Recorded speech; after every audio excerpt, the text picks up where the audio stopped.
formaður stjórnar Stjórnvísi og mig langar til að bjóða ykkur hjartalega velkomin á haustráðstefnuna í ár. Og bæði þið sem hér eruð í salnum, afskaplega ánægjulegt að sjá ykkur öll og mikið nú gaman að fá að hittast í raunheimum, þó að það sé undir ákveðnum takmörkunum. En ég vil líka bjóða hjartalega velkomna þá sem eru hinum megin við skjáinn og vonandi eiga þeir eftir að njóta þess að vera með okkur hér í dag. En áður en lengra haldið vert að þakka öllum þeim frábæru styrktaraðilum sem gerðu okkur kleift að halda þennan dag hér í dag. Nýtt jafnvægi yfirskrift ráðstefnunnar í ár. Miklar umbreytingar hafa átt sér stað síðustu misseri, bæði neikvæðar og ekki síður jákvæðar. Fjölmargar áskoranir og uppbygging tækifæri liggja fyrir eða eru handa við hornið. Tæknin hefur fleygt fram á ógnarhraða og ótrúlegt hvað fólk hefur brugðist hratt við og tileinkað sér nýjungar. Sem dæmi það þá hafa þátttakendur á viðburðum í Stjórnvísi aldrei verið fleiri í sögu félagsins og undanfarin misseri og það má þakka meðal annars auðveldu aðgengi í gegnum Teams en vonandi líka áhugaverðum og skemmtilegum erindum að sjálfsögðu. Eftir mikið umrót þá þarf að finna jafnvægi á ný og í dag ætlum við að fá að heyra frá fjölbreyttum hópi þar sem miðlað verður til okkar hvernig þeir hafa tekist á við undangengnar breytingar, hvað efst á baugi í dag og hvernig sjá megi tímana sem eru framundan. Til að halda utan þetta allt hérna í dag þá höfum við fengið frábæran ráðstefnustjóra, hana Eddu Blúmenstein. Edda býr yfir víðtækri reynslu og þekkingu og í dag þá starfar hún sem framkvæmdastjóri framþróunar verslunar og viðskipta hjá Byko. Edda doktor í Omnichannel Retailing Transformation eða umbreytingu smásölu verslana. Mér finnst það frábært, mjög áhugavert. Og hún líka með master í Fashion, Enterprise and Society. Edda stofnaði ráðgjafa fyrirtækið BeOmni og hefur aðstoðað fjölda fyrirtækja við mótun Omnichannel smásölu stefnunar. Og svo má líka segja að líklega Edda eini doktor Íslands í smásöluverslun. En það má segja líka að Edda sé ævintýragjörn og óhrædd við að grípa tækifærin og síðasta sumar þá ætlaði hún að koma hérna heim í stutt frí en ákvað svo bara að koma með alla fjölskylduna og kaupa sér hús. Og hún hérna ennþá og við í dag afskaplega heppin að hafa hana hérna með okkur. Og Edda ætlar sem sagt að stýra ráðstefnunni okkar í dag og ég ætla bara að bjóða hana velkomna. Gjörðu svo vel, Edda. Takk fyrir.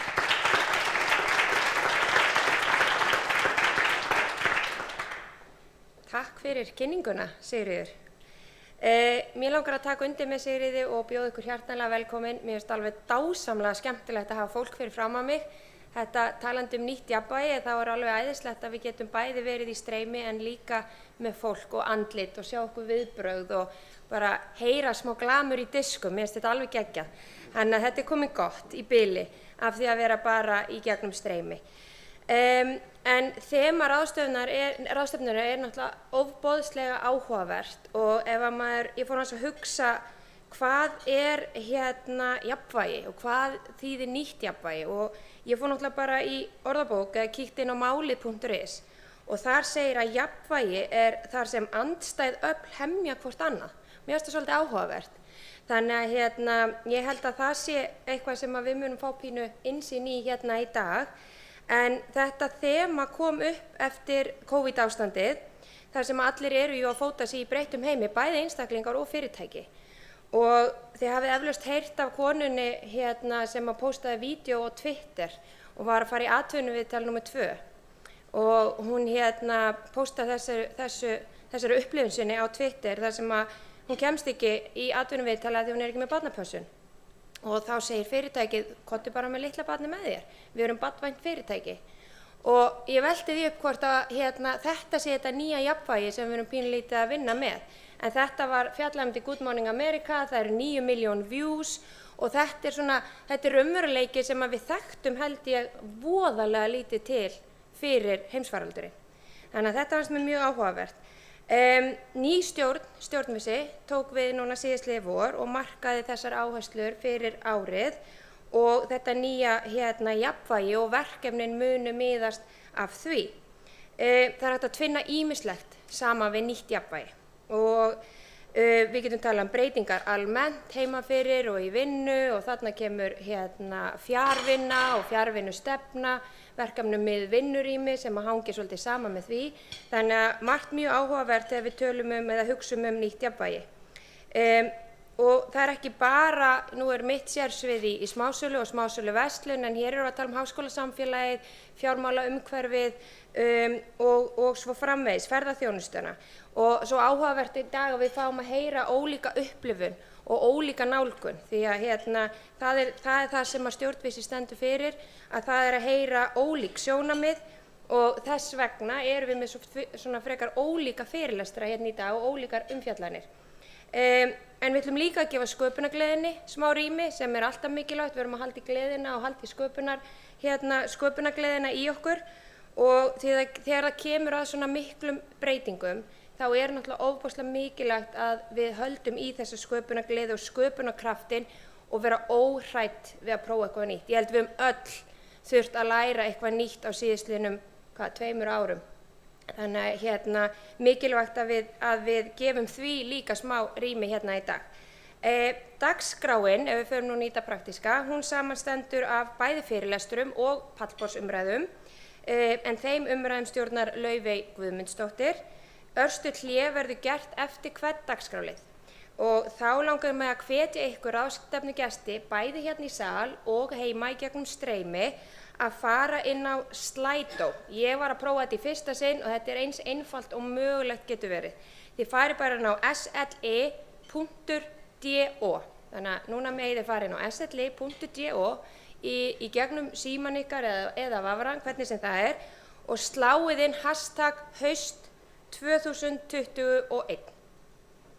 Þannig að og þarna inni eftir hvern dagskrárlið, að þá væri gaman að þið myndu deila með okkur hver ykkar lærdómur, hvað stendur uppi, hvað fannst ykkur áhugavert, eru þið með ykkur spurningar.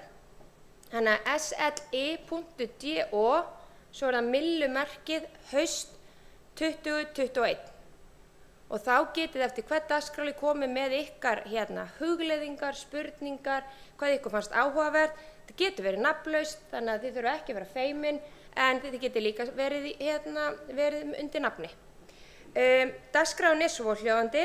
Við byrjum á að hlýða á Bryndísu Björk Ásgeirsdóttur, forseta sálfræðideildar Háskólans í Reykjavík, og hún ætlar að fjalla nýtt jafnvægi í menntakerfinu, áskoranir og ögrun. Því næst munu þeir Hafsteinn Bragason, mannauðsstjóri Íslandsbanka, og Baldur Jónsson, mannauðsstjóri Landsbankan, fjalla verkefnamiðað vinnurými, úrlausnir, lærdóm, endurbætur og áskoranir. Birna Dröfn Birgisdóttir, doktorsnemi í Háskólanum í Reykjavík, verður svo með innlegg þar sem hún fjallar sköpunargleðina og nýtt jafnvægi. Andri Heiðar Kristinsson, framkvæmdastjóri Stafræns Íslands, verður með fyrirlestur Stafrænt Ísland, helstu áskoranir og velti því upp hvort nýtt jafnvægi hafi náðst. Að lokum mun Jessica Jane Kingan, eigandi og framkvæmdastjóri Rauða hússins og Bakki Apartments og Hostel á Eyrarbakka, ræða það hvernig sprotafyrirtæki í ferðaþjónustu á landsbyggðinni fóta sig eftir faraldurinn. En þá komið að fyrsta erindinu frá Dr. Bryndísi Björk. Bryndís prófessor og nýráðinn sviðsforseti samfélagssviðs Háskólans í Reykjavík, sem samanstendur af sálfræðideild, viðskiptadeild, lagadeild og íþróttafræðideild. Það er greinilega nóg að gera. Bryndís hefur starfað við Háskólann í Reykjavík síðan 2005 og var deildarforseti sálfræðideildar til 2021. Áður var hún forstöðumaður grunnnáms í sálfræði og íþróttafræði og leiddi uppbyggingu meistaranáms í klínískri sálfræði, hagnýtri atferlisgreiningu og doktorsnáms í sálfræði við háskólann. Bryndís hefur birt fjölda vísindagreina í virtum alþjóðlegum vísindaritum, skrifað bókakafla og rannsóknarskýrslur fyrir ráðuneyti og sveitarfélög og haldið fjölmörg erindi á innlendum og erlendum vísindaráðstefnum. Rannsóknir Bryndísar hafa að mestu leyti beinst að heilsu og líðan barna og ungmenna og afleiðingum ofbeldis, en hún meðal fremstu rannsakanda á þessu sviði. Doktorsritgerð hennar fjallaði kynferðislegt ofbeldi sem orsök streitu í lífi unglinga og hefur nú hlotið opinbera styrki til að rannsaka þennan málaflokk. Þannig að mér langar bara að bjóða Bryndísi hjartanlega velkomna, mjög áhugavert að fá að hlýða á það sem þú hefur að segja. Vertu velkomin.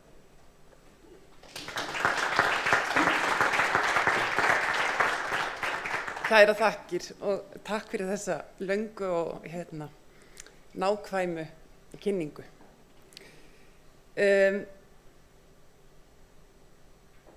Já, virkilega gaman að vera með ykkur hér í dag og þetta var svona skemmtilegt tækifæri fyrir mig til þess að skoða aðeins í raun svona þær aðstæður sem við erum búin að vera í síðustu 2 ár, svona út frá sjónarhorni bara háskólans og háskólasamfélagsins almennt.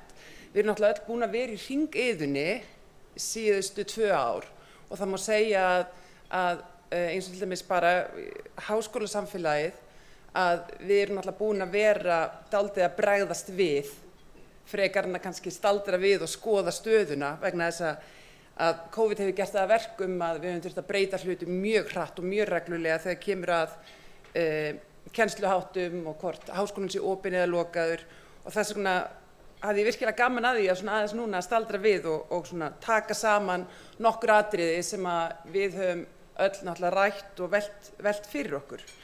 Þannig ég ætla aðeins að segja ykkur frá háskólastarfinu, hvernig þetta er búið að vera síðustu 2 ár, hvernig við höfum verið að nýta stafræna tækni náttúrulega meira og netið í kennslunni, en líka rannsóknir sem að ég hef verið að gera með kollegum mínum í HR í samstarfi við erlenda háskóla áhrif COVID á ungt fólk þá í skólasamfélaginu. Bara svona til þess aðeins að byrja á hlutverki okkar, þá er það hlutverk Háskólans í Reykjavík að skapa og miðla þekkingu til að auka samkeppnishæfni og lífsgæði fyrir einstaklinga og samfélag með siðgæði, sjálfbærni og ábyrgð að leiðarljósi. Kjarnastarfsemi skólans er náttúrulega kennsla og rannsóknir, en við leggjum mikla áherslu á sterk tengsl við atvinnulíf og samfélag, þar sem áhersla er lögð á þverfagleika, alþjóðleg viðmið, nýsköpun og faglega þjónustu. Starfsemin mótast af persónulegum tengslum, það er eitthvað sem við í Háskólanum í Reykjavík erum bæði stolt af og leggjum mikla áherslu á, að við vinnum náið saman bæði sem starfsfólk með nemendum og með samfélaginu og atvinnulífinu og það sem að virðing fyrir samfélagi og umhverfi er höfð að leiðarljósi. Eins og ég sagði að þá snýst okkar vinna kennslu og rannsóknir og atvinnulíf og samfélag. Við lítum á þetta í dag og það er svona í nútíma fræðasamfélagi, þá áttum við okkur að því að þarna eru hlutir sem þurfa að spila saman. Rannsóknir þurfa að hafa áhrif á kennslu og koma inn í kennsluna til þess að nemendur okkar fá alltaf nýjustu þekkingu á hverjum tíma. Kennslan og þekkingin sem verður til við rannsóknir þurfa að komast út í samfélagið til þess að komast í praktík, en á sama tíma skiptir líka miklu máli að vísindafólkið sé á vettvangi í samstarfi við samfélag og atvinnulíf og sé þannig að fá hugmyndir það hvað þarf að gerast næst og hvort að sú þekking sem er verið að skapa, hvort hún nýtist á ákveðin hátt eða ekki og hvernig má taka næsta skref í þróun og nýsköpun. Þannig að þetta eru klárlega hlutir sem við sjáum að þurfa að vinna, þetta er samvinna. Þetta gamla háskólasamfélagi var dálítið í því að segja hvernig hlutinir eiga að vera og tala við samfélagið eða segja samfélaginu hvernig hlutinir eiga að vera, en við lítum á þetta sem algjört samstarf og það sé algjört lykilatriði í þessari vinnu. Háskólinn í Reykjavík leggur mikla áherslu á nútímalega kennsluhætti og faglega kennsluhætti, þar sem að sjálfsögðu við reynum að styðjast við þær upplýsingar sem eru nýjastar á hverjum tíma það hvað virkar og hvað skilast þeim árangri sem við viljum ná þegar kemur að lærdómi nemenda. Við náttúrulega erum með óbærslega góða aðstöðu til náms sem að við nýtum á eins fjölbreyttan hátt og góðan hátt og við getum og aftur sterk tengsl við atvinnulíf sem gera það verkum að nemendur okkar eru líka heilmikið ekki í húsi, heldur innan fyrirtækja og stofnana í vettvangsnámi og starfsnámi og ýmsu. En svona fókusinn og áherslurnar rétt fyrir COVID var að ná betri tökum á stafrænu námi og annað sem við höfum lagt mikla áherslu á og það verkefnadrifið nám. Að nemendur okkar að fást við verkefni sem oft raunhæf og einmitt oft í samstarfi við atvinnulífið. En eins og við komum inn á hérna áðan að þá kom þarna COVID og þá allt í einu bara fór þetta stafræna nám á dálítið flug en eins og ég sagði áðan samt við aðstæður sem voru kannski ekki alveg úthugsaðar til að byrja með. Þannig að þetta alveg búið að vera flókið að fóta sig í þessu. En varðandi námið þá það þannig að markmið okkar að námið skili fagþekkingu, færni og leikni sem að endist lengi í lífi einstaklingsins, sé sveigjanlegt þannig að það geti nálgast viðfangsefnið úr ólíkum áttum og frá ólíkum sjónarhornum, að þekkingin hendi á hverjum tíma og nýtist með við þau verkefni sem þarf að leysa, að þekkingin eða lærdóminn sé merkingarbær, það að segja djúpur skilningur og samhengi frekar en upptalning sundurlausra atriða, að þekkingin yfirfærist þannig að hún nýtist við framtíðar aðstæður og framtíðar samhengi sem að nemendur okkar að fara að starfa við í framtíðinni og að hún sé líka hagnýt og það sé skilningur af því hvernig og við hvað aðstæður þekkingin nýtist og í framtíðinni og hvernig hægt að vinna með þær upplýsingar sem nemendur að sanka að sér í náminu. Háskólanám náttúrulega vísindamiðað nám, þar sem að þekking sem að við getum nálgast í dag í gegnum internetið gríðarlega mikil og það mikil flæð af upplýsingum. Þannig að auðvitað lykilatriði í öllu háskólanámi og í framþróun þekkingar að vita hvernig þú átt að velja þær upplýsingar sem eru áreiðanlegastar og traustastar. Og þar koma náttúrulega vísindaleg vinnubrögð mjög sterkt inn. En einnig skipulags, hæfileikar og hæfni í samstarfi sem við vitum að í nútíma samfélagi skiptir mjög miklu máli. En það náttúrulega gríðarlega spennandi tækifæri með stafrænu námi og þar ýmsir þættir sem má telja til dæmis fjölbreyttari lærdómsleiðir í gegnum sjón og heyrn og endurtekningu, það sem efni sem við til dæmis veitum nemendum aðgang að sem tekið upp, að það geta nemendur horft aftur og aftur og aftur á sínum hraða, stoppað eða spólað hratt eða hvað sem og nýtt þetta svona eins og þeim hentar. Þetta náttúrulega nám sem þá sveigjanlegra í tíma og rúmi. Nemendur þurfa ekki alltaf að mæta á nákvæmlega sama tíma og gera alla námsþætti á sama tíma, heldur geta þeir aðlagað í hvernig þeirra dagur eða vikur eða mánuðir, svo ber að skipta. Þannig geta nemendur náttúrulega skipulagt sinn tíma meira persónulega út frá sjálfu sér sem að nemendum finnst greinilega gott og við erum alveg búin að sjá það, að það mismunandi hvað hentar hverjum og einum. Það sem samt eitthvað sem við erum líka að læra og út af þetta gerði svo hratt að þá kannski var það ekki alltaf alveg ígrundað fyrirfram að kennsluaðferðirnar þurfa að henta efninu. Þannig að það mismunandi stafrænar leiðir sem að henta mismunandi efni sem verið að kenna. Og það til dæmis bara getur skipt hvort þetta sé mjög bóklegt, verklegt og ýmislegt í þeim dúr. Vissulega getur þetta skapað meira jafnvægi milli náms og fjölskyldulífs, eins og bara til dæmis þegar nemendur með veik börn eða eitthvað slíkt, að þá þeir með allan aðgang að hluta af efninu og meiri hluta af efninu heldur en var áður, þar sem að upptökur voru ekki kannski til staðar í nánast neinu mæli og streymi ekki mögulegt, eins og við erum búin að vera að gera síðast 1,5 árið. Jákvæð umhverfisáhrif að sjálfsögðu eitthvað sem við hugsum og stundum mjög mikil bílaumferð einmitt í kringum háskólana á morgnana og eftirmiddaginn og vissulega væri það jákvætt að geta minnkað það og að fólk gæti stundum valið að fara ekki á milli staða á bíl einhverja daga vikunar.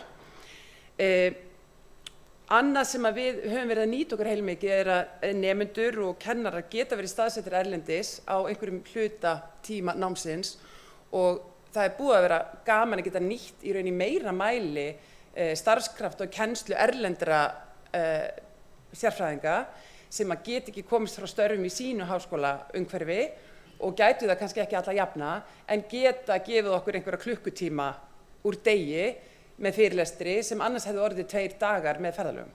Þannig að við erum búin að vera að nýta okkur það og það búið að vera alveg frábært. Svo þetta með fyrirlestrarna, eins og var nefnt hérna með stjórnvís áðan, að áður fyrir COVID vorum við að halda fyrirlestra alltaf í sal og þá vorum við að fá svona 200 mann sem bara það sem salurinn okkar rúmar. Í fyrra fórum við með svona fyrirlestrarröð í samstarfi við vísir.is sem var náttúrulega hjálpaði hvað var þar að ná til fólks og þar vorum við að halda fyrirlestra þar sem 4.000 manns voru að horfa hvern og einn fyrirlestur. Þannig að þarna kemur aftur með markmið háskólana, þetta samtal við samfélagið, að þetta náttúrulega alveg stórkostleg breyting að ná til 200 manns eða 4.000 manns. Þannig að þetta eitthvað sem við erum klárlega að fara að nýta áfram. Hvað varðar svona tegundir af stafrænu námi sem við erum búin að vera að nota, þá það náttúrulega streymið sem hefur verið gangandi í nánast öllum námskeiðum í HR og mikið í öðrum háskólum líka, sem oft felur í sig líka upptöku sem geymd mislengi, stundum fram að prófum, stundum ekki. Hljóðglærur, þar sem kennarinn þá búin að bara lesa mjög skýrar leiðbeiningar á glærur og þá geta nemendurnir horft á það aftur og aftur og aftur, nýtt þetta fyrir próf og annað og verkefni. Örmyndbönd sem ég ætla aðeins að sýna ykkur betur frá og eftir. Náttúrulega Zoom spjallþræðir, við erum með kennslukerfi sem heitir Canvas og það búið að setja Zoom bara inn í kennslukerfið. Þannig að það mjög þægilegt, þannig að kennarar fara alltaf í gegnum kennslukerfi skólans og opna þar Zoom. Þannig að það svona, það var gert náttúrulega í COVID. Og það náttúrulega hægt að nota vinnuherbyggi og það verið að skipta nemendum upp í hópa og nota ýmsa leiðir með því. Það var náttúrulega tímabundin lokun á háskólabyggingunum en ekki neitt í líkingu við það sem hefur verið erlendis. Erlendis eru háskólarnir á mörgum stöðum meira og minna búin að vera lokaðir í tæp 2 eða í 1,5 ár. Nemendur hafa sumir ekki stigið fætir í bygginguna. Við hins vegar þurftum að loka í nokkrar vikur en hina mánuðina höfum við ýmist haft hálfopið eða alvopið. Og námið hefur meira og minna verið stafrænt, en það náttúrulega mismunandi eftir námsleiðum, eftir skólum og eftir kennurum, hvernig það hefur verið gert. En við erum náttúrulega núna að endurhanna og þróa þessar aðferðir til framtíðar og átta okkur einmitt á því hvar þetta jafnvægi, hvert viljum við fara svo. Hérna ætla ég að sýna ykkur bara smá dæmi þessi örmyndbönd sem við erum búin að vera að gera vegna þess að við áttum okkur á því að það bara setja allt í streymi leysir ekkert, kennslufræðilega það kannski ekki rétta leiðin. Þannig að við þurfum að finna lausnir sem að henta hverju viðfangsefni fyrir sig.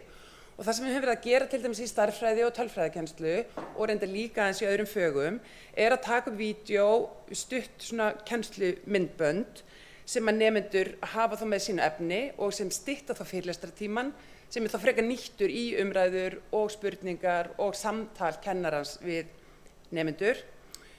Hérna sjáu þið dæmi úr fyrirlestri og Ég langar að sýna ykkur tæknina sem við notum við gerð þessara stuttu kennslumyndbanda.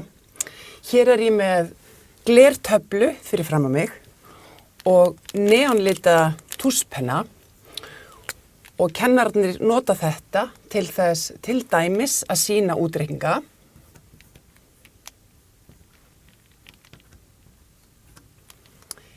Eða til þess að útskýra hugtök, til að mynda á formi hugarkorta, þar sem við erum mögulega með eitt yfirhugtak.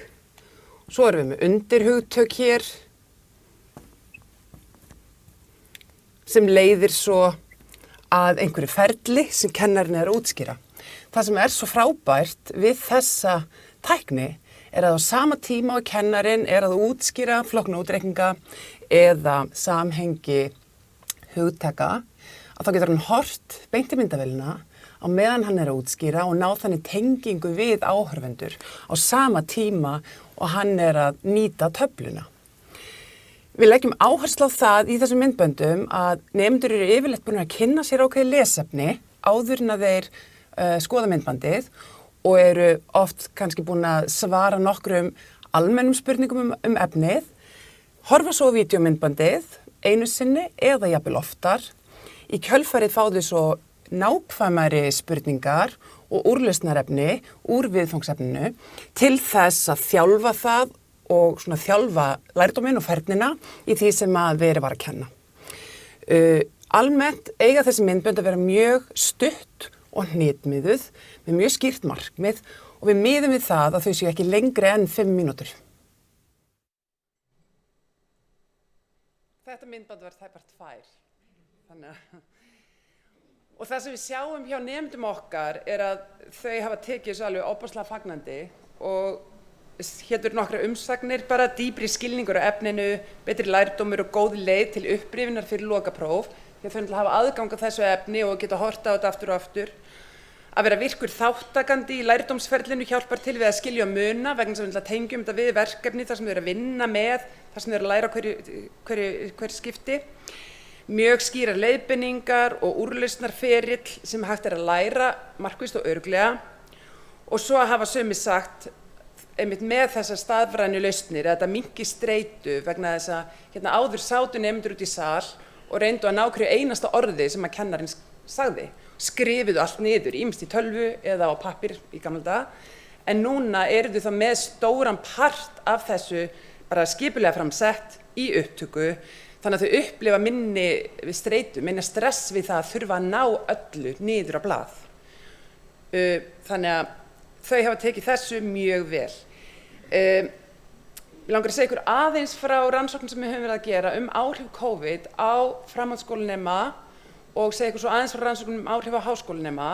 Vegna þess að nú erum við að horfa á þetta og við erum að sjá öll þessi tækifæri og frábæru framþróun í stafrænni tækni eða notkun hennar í háskólasamfélaginu og í framhaldsskólanum líka, en á sama tíma erum við að sjá hvaða neikvæðu áhrif hafa fylgt COVID og hafa mögulega fylgt líka ákveðinni félagslegri einangrun sem að hefur fylgt því að vera mikið heima fyrir fram á tölvuskjáin. Þetta eru bara niðurstöður sem ég ætla að sýna ykkur hérna sem að eiga við íslenska framhaldsskólanema, þar sem að nemendur eru að tilgreina jákvæð áhrif COVID og neikvæð áhrif COVID og þetta er hérna á ensku eins og þið sjáu greint eftir kyni. Og við sjáum að svona almennt eru þau að tilgreina miklu fleiri neikvæð áhrif og fleiri sem tilgreina neikvæð áhrif en jákvæð áhrif. Og helstu neikvæðu áhrifin líðan, andleg heilsa og þær eru stelpurnar, þær eru gulu, þær eru svona meira afgerandi í því. Samskipti við vini og bara lífið frá degi til dags, daglegt líf. Og stór hluti þeirra tilgreinir að það hafi haft slæm áhrif á academic performance eða bara á nám í framhaldsskólum. Jákvæðu þættir sem þau nefna helst tengsl við fjölskylduna. Að COVID hafi mögulega gefið þeim meiri tíma heima með fjölskyldunni sem er jákvætt og einhverjir tilgreina að þetta hafi haft jákvæð áhrif á námið. Þannig að þarna sjáum við líka bara einstaklingsmun hvað henta hverjum og við vitum alveg eins og nemendur sem eru til dæmis að fást mikinn félagskvíða að fyrir þeim getur bara verið mjög gott að vera mikið heima að læra með allt hjá sér þar sem þau geta stýrt miklu meira þessum félagslegu samskiptum heldur en þegar þau þurfa alltaf að mæta í skólan. Þannig að það alveg klárt að þarna erum við að horfa á ákveðinn einstaklingsmun. Hérna grein sem við birtum núna í vor þróun þunglyndiseinkenna, vellíðunar og vímuefnaneyslu framhaldsskólanema á Íslandi í gegnum COVID. Og þar erum við höfum verið að sjá undanfarin ár aukningu í þunglyndis- og kvíðaeinkennum, sérstaklega stúlkna á framhaldsskólaaldri og núna í COVID höfum við verið að sjá meiri og svona versnandi þróun í því hjá báðum kynjum en sérstaklega hjá stelpum. Á sama tíma erum við að sjá minni neyslu áfengis og vímuefna hjá þessum hópi sem mjög jákvætt og gæti reynst svona verndandi þáttur í framtíðinni en rannsóknir eru klárlega að sýna að hópur þeirra sem að kljást við vanlíðan að stækka. Og hérna erum við komin líka með glæný gögn frá 2021 og við þurfum svo sem ekki að rýna nákvæmlega í þetta en við erum að sjá hjá stelpunum að þessi aukning bæði að gerast 2020 og 2021 í samanbori við þá 2016 og 18 þar sem að aukningin var líka en hún er marktækt meiri núna í COVID. Og þannig erum við bæði með mælingar á þunglindiseinkennum en svo erum við hérna með mental health, mental well-being þar sem að lægri skor er verri heilsa. Og þetta er ekkert bara á Íslandi, þessi frétt birtist nú bara núna 5. október nýjar niðurstöður sem að UNICEF er búin að birta líðan unglinga í heiminum á aldrinum 15 til 24 ára. Þannig að þetta er klárlega eitthvað sem er ekki tengt Íslandi sérstaklega, heldur alheims vandi, alheims afleiðingar COVID og ég held að við getum sagt það að lokanir og þessar félagslegu takmarkanir hafa klárlega verið meiri í mjög mörgum löndum en á Íslandi. Og það mun núna koma í ljós fyrir mjög fleiri rannsóknir hvort að mögulega áhrifin séu kannski þó minna á Íslandi en annars staðar. Og ein vísbending sem við erum búin að sjá í okkar gögnum er til dæmis að við erum að sjá meiri aukningu í vanlíðan á framhaldsskólahópnum en grunnskólahópnum, þar sem að lokanirnar voru miklu meiri í framhaldsskólanum og þar voru að koma nýja niðurstöður frá Noregi sem sýna eiginlega öfugt, en þar var lokunin miklu meiri í grunnskólahópnum heldur en hjá okkur. Þannig að þetta eru svona bara áhugaverðar pælingar varðandi svona næstu skref. Önnur ný rannsókn sem er verið að gera við Háskóla Íslands og er svona í birtingarferli núna sem að Magnús Þór Torfason, Margrét Sigrún Sigurðardóttir og Anna Helga Jónsdóttir framkvæmdu og eru við viðskiptadeild Háskóla Íslands er tengslanet nýnema og þau eru að sjá að þessir hópar sem voru nýnemar í COVID bæði núna og í fyrra að þau eru bæði með miklu minna tengslanet en nýnemar áður og eru að kynnast miklu færri nemendum. Þannig að þarna erum við að sjá áhrif á tengslanetin klárlega. Og þar eru aftur áhrifin aðeins meiri hjá stelpum en strákum. Og þeirra ályktun er að breyting í kennsluháttum á tímum COVID virðist hafa haft slæm áhrif á félagsleg tengsl og aðlögun margra háskólanema. Þannig að þetta er ekki alveg einfalt. Þegar hérna eru upplýsingar bara frá okkur, frá nemendakönnunum sem við leggjum fyrir, sem að svona gefur okkur aðeins tilfinningu fyrir því hvernig nemendur að upplifa þessar breytingar. Finnst þér gæði kennslu í HR hafa aukist eða minnkað við hún færi á netið og þarna sjáum við að mjög margir segja hvorki né, en við erum satt með mun fleiri sem eru að tilgreina það að það hafi haft slæm áhrif en góð áhrif. Og svo spyrjum við ýmsa þætti eins og til dæmis að geta ekki hitt samnemendur, það greinilega vegur þungt, að ná ekki halda rútínu var atriði sem mjög margir greinilega tilgreina að það þetta að vera heima og halda ekki rútínunni, vanlíðan, að geta ekki nýtt aðstöðuna í HR og að þeir þurfa að sinna börnum eða ættingjum, það náttúrulega hjá yngri nemendum það ekki mál, en hjá þeim sem að eiga börn og þá getur það verið kostur, þannig að þetta svona áhugavert að skoða í þessu samhengi. Og ef við skoðum bara svona svör nemenda þegar við spyrjum út í þessa hluti, að þá segja þeir að þeim þykir gott að geta hort á fyrirlestara heima, það hafi aukið skilning og hjálpa, það geta hort aftur og aftur á sama efnið, það þetta með endurtekninguna sem ég nefndi áðan, meiri sveigjanleiki sem að klárlega við vitum að getur verið kostur, en svo sömuleiðis segja nemendur að það verður samt að vera rétt fitt. Í sumum tilvikum virkar þetta, í öðrum ekki, hafa alltaf aðgang á hljóðglærum til að það vera gott. Þeim finnst það þurfa að þjálfa kennara betur sem náttúrulega augljóslega eitthvað sem stórt verkefni fyrir okkur vegna þess að það var náttúrulega að hoppa út í djúpulaugina og mikið sem við þurfum að svona fínansera og bæta í framhaldi. Og svo náttúrulega nefna þau sérstaklega að þau sakni þess verulega að hitta samnemendur og kennara.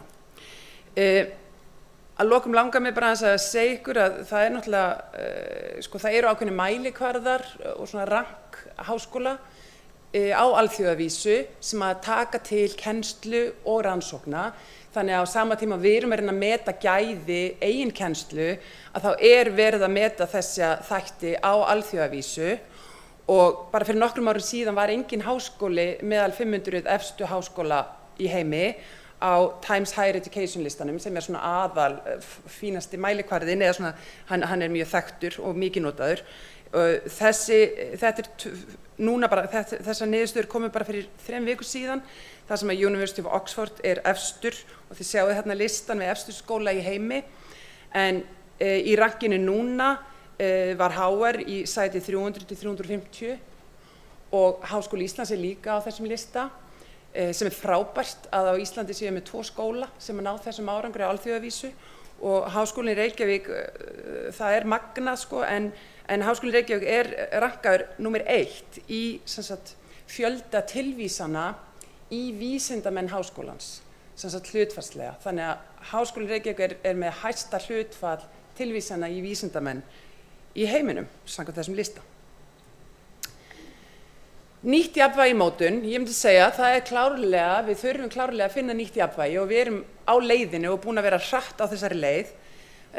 Við þurfum að nýta að besta sem að tæknin hefur upp á að bjóða, byggja sterk tengsl og samstarf milli kennara, nemenda og fagfólks innan skólan og út í samfélaginu.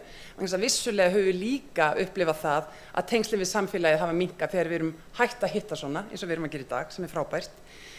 En þá það líka þessar vísbendingar að þessir hópar sem við erum núna að fá inn í háskólanám, að þeir standa veikari fæti að mörgu leyti og sér í lagi varðandi þá mögulega andlega vanlíðan, og þar mun náttúrulega námsráðgjöf og sálfræðiþjónusta vera gríðarlega mikilvæg bara í skólakerfinu almennt og sömuleiðis í nærumhverfi ungs fólks til að mynda á heilsugæslustöðum. Þannig að þetta er bara komið hjá mér í dag. Kærar þakkir.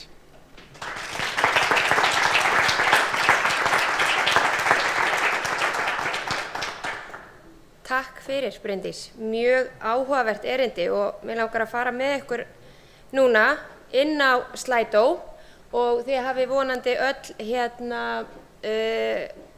skrifað þangað inn hvað svona þið takið frá þessum fyrirlestri og hvað ykkur fannst áhugaverðast. Hérna koma til dæmis, það eru töluvert af hugleiðingum komnar inn og fáum við smá aðstoð hérna.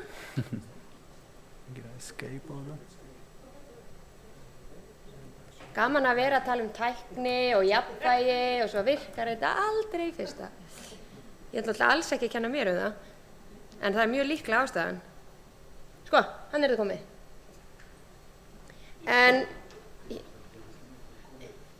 ef það er einhverjar spurningar, en hérna er til dæmis hve þykir fólki áhugavert hve neikvæð áhrif eru mun meiri en þau jákvæðu af COVID, hversu vel kemur fram að félagsleg tengsl eru einstaklega mikilvæg. Þannig að heimsfaraldurinn hefur harðari áhrif af hinn sterku tengslanet kvenna og þeirra sterku félagslegu hegðun, meðan henni hefur minni áhrif á karla sem eru lélegir í þessum bransa, eða hver er þín kenning þennan mikla mun á kynjunum? Nú reynir á. Já, nei. Við náttúrulega erum búin að vera að rannsaka þetta lengi og svona flesta rannsóknir benda til þess að tengslanet sé svona mikilvægari verndandi þáttur í lífi kvenna og stúlkna þegar kemur að andlegri líðan. En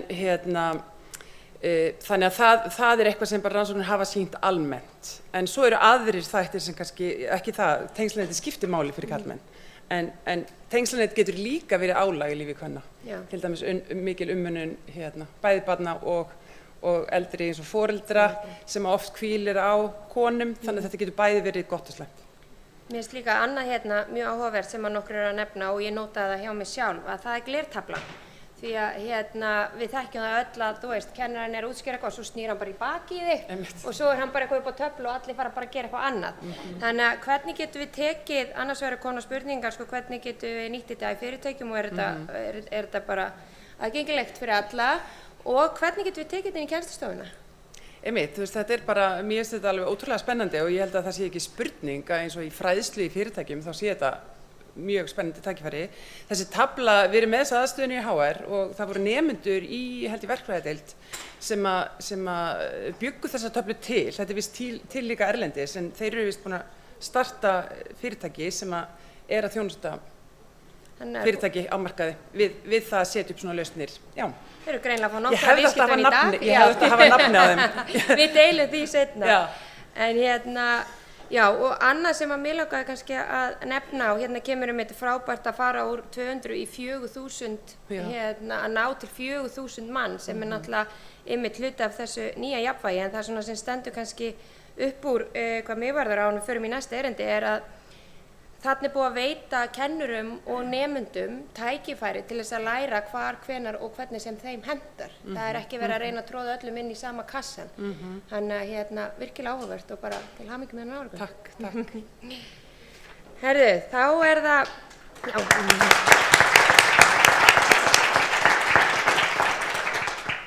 þá það næsta erindi og við ætlum að hlýða á umræður verkefnamiðað vinnurými, úrlausnir, lærdóm og endurbætur og áskoranir í Íslandsbanka og Landsbankanum. Þeir Hafsteinn Bragason, Baldur Jónsson og svo pallborðsstjórnandi Laufey Guðmundsdóttir ætla að tala saman. Hafsteinn mannauðsstjóri Íslandsbanka og með BA-próf í sálfræði frá Háskóla Íslands og meistaragráðu í vinnu- og skipulagssálfræði frá Vrije University í Amsterdam. Hefur einnig lokið AMP stjórnunarnámi frá IESE Business School, en hann hefur starfað í mannauðsmálum frá 1997, ef ég fer rétt með, hjá Capacent, þá Gallup, hjá Actavis Group, Glitni og svo í dag hjá Íslandsbanka. En einnig og hefur verið stundakennari við Háskóla Íslands og kennt meðal annars vinnu- og skipulagssálfræði, mannauðsstjórnun, forystu og samskipti. Baldur Jónsson mannauðsstjóri Landsbankans og menntaður í sálfræði frá Háskóla Íslands og Kaupmannahafnarháskóla og með MBA í Háskólanum í Reykjavík. Baldur hefur starfað í mannauðsmálum frá árinu 2000 og sem mannauðsstjóri Landsbankans frá 2010. Baldur einnig yfirmaður sjálfbærni teymis Landsbankans sem víst mjög sjálfbær í sinni vinnu. Verður áhugavert að heyra eitthvað það. Pallborðsstjórnandinn okkar Laufey Guðmundsdóttir, hún stjórnarkona í Stjórnvísi en hún stýrir jarðhitasýningu ON í Hellisheiðarvirkjun. Þannig að fjölbreyttur hópur hér. Hún hefur unnið hjá Markaðsstofu Suðurlands og fjármálastjóri HK í Kópavogi, þannig hún hefur mjög fjölbreytta reynslu og þekkingu á því að vinna með fólki, bæði á vinnumarkaði og í félagsstörfum. Gaman að segja fyrir því að Laufey hefur mikla ástríðu fyrir því að styðja við fólk, laða það besta fram í því og tengja saman fólki í ýmsum verkefnum eins og við erum að gera hérna í dag. Þannig að Laufey, Baldur og Hafsteinn, gjörið svo vel.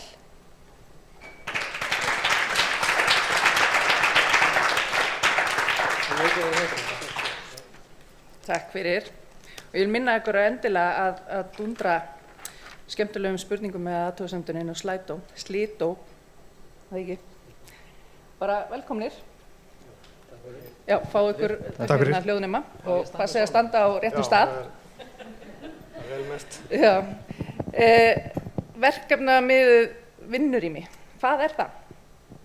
Já, það bara rauninni fjölbreytt vinnurými, getum orðað þannig, en svona stílað inn á það að hanna þannig vinnurými að það hendi svona verkefnum starfsmanna hverju sinni, að orðað þannig.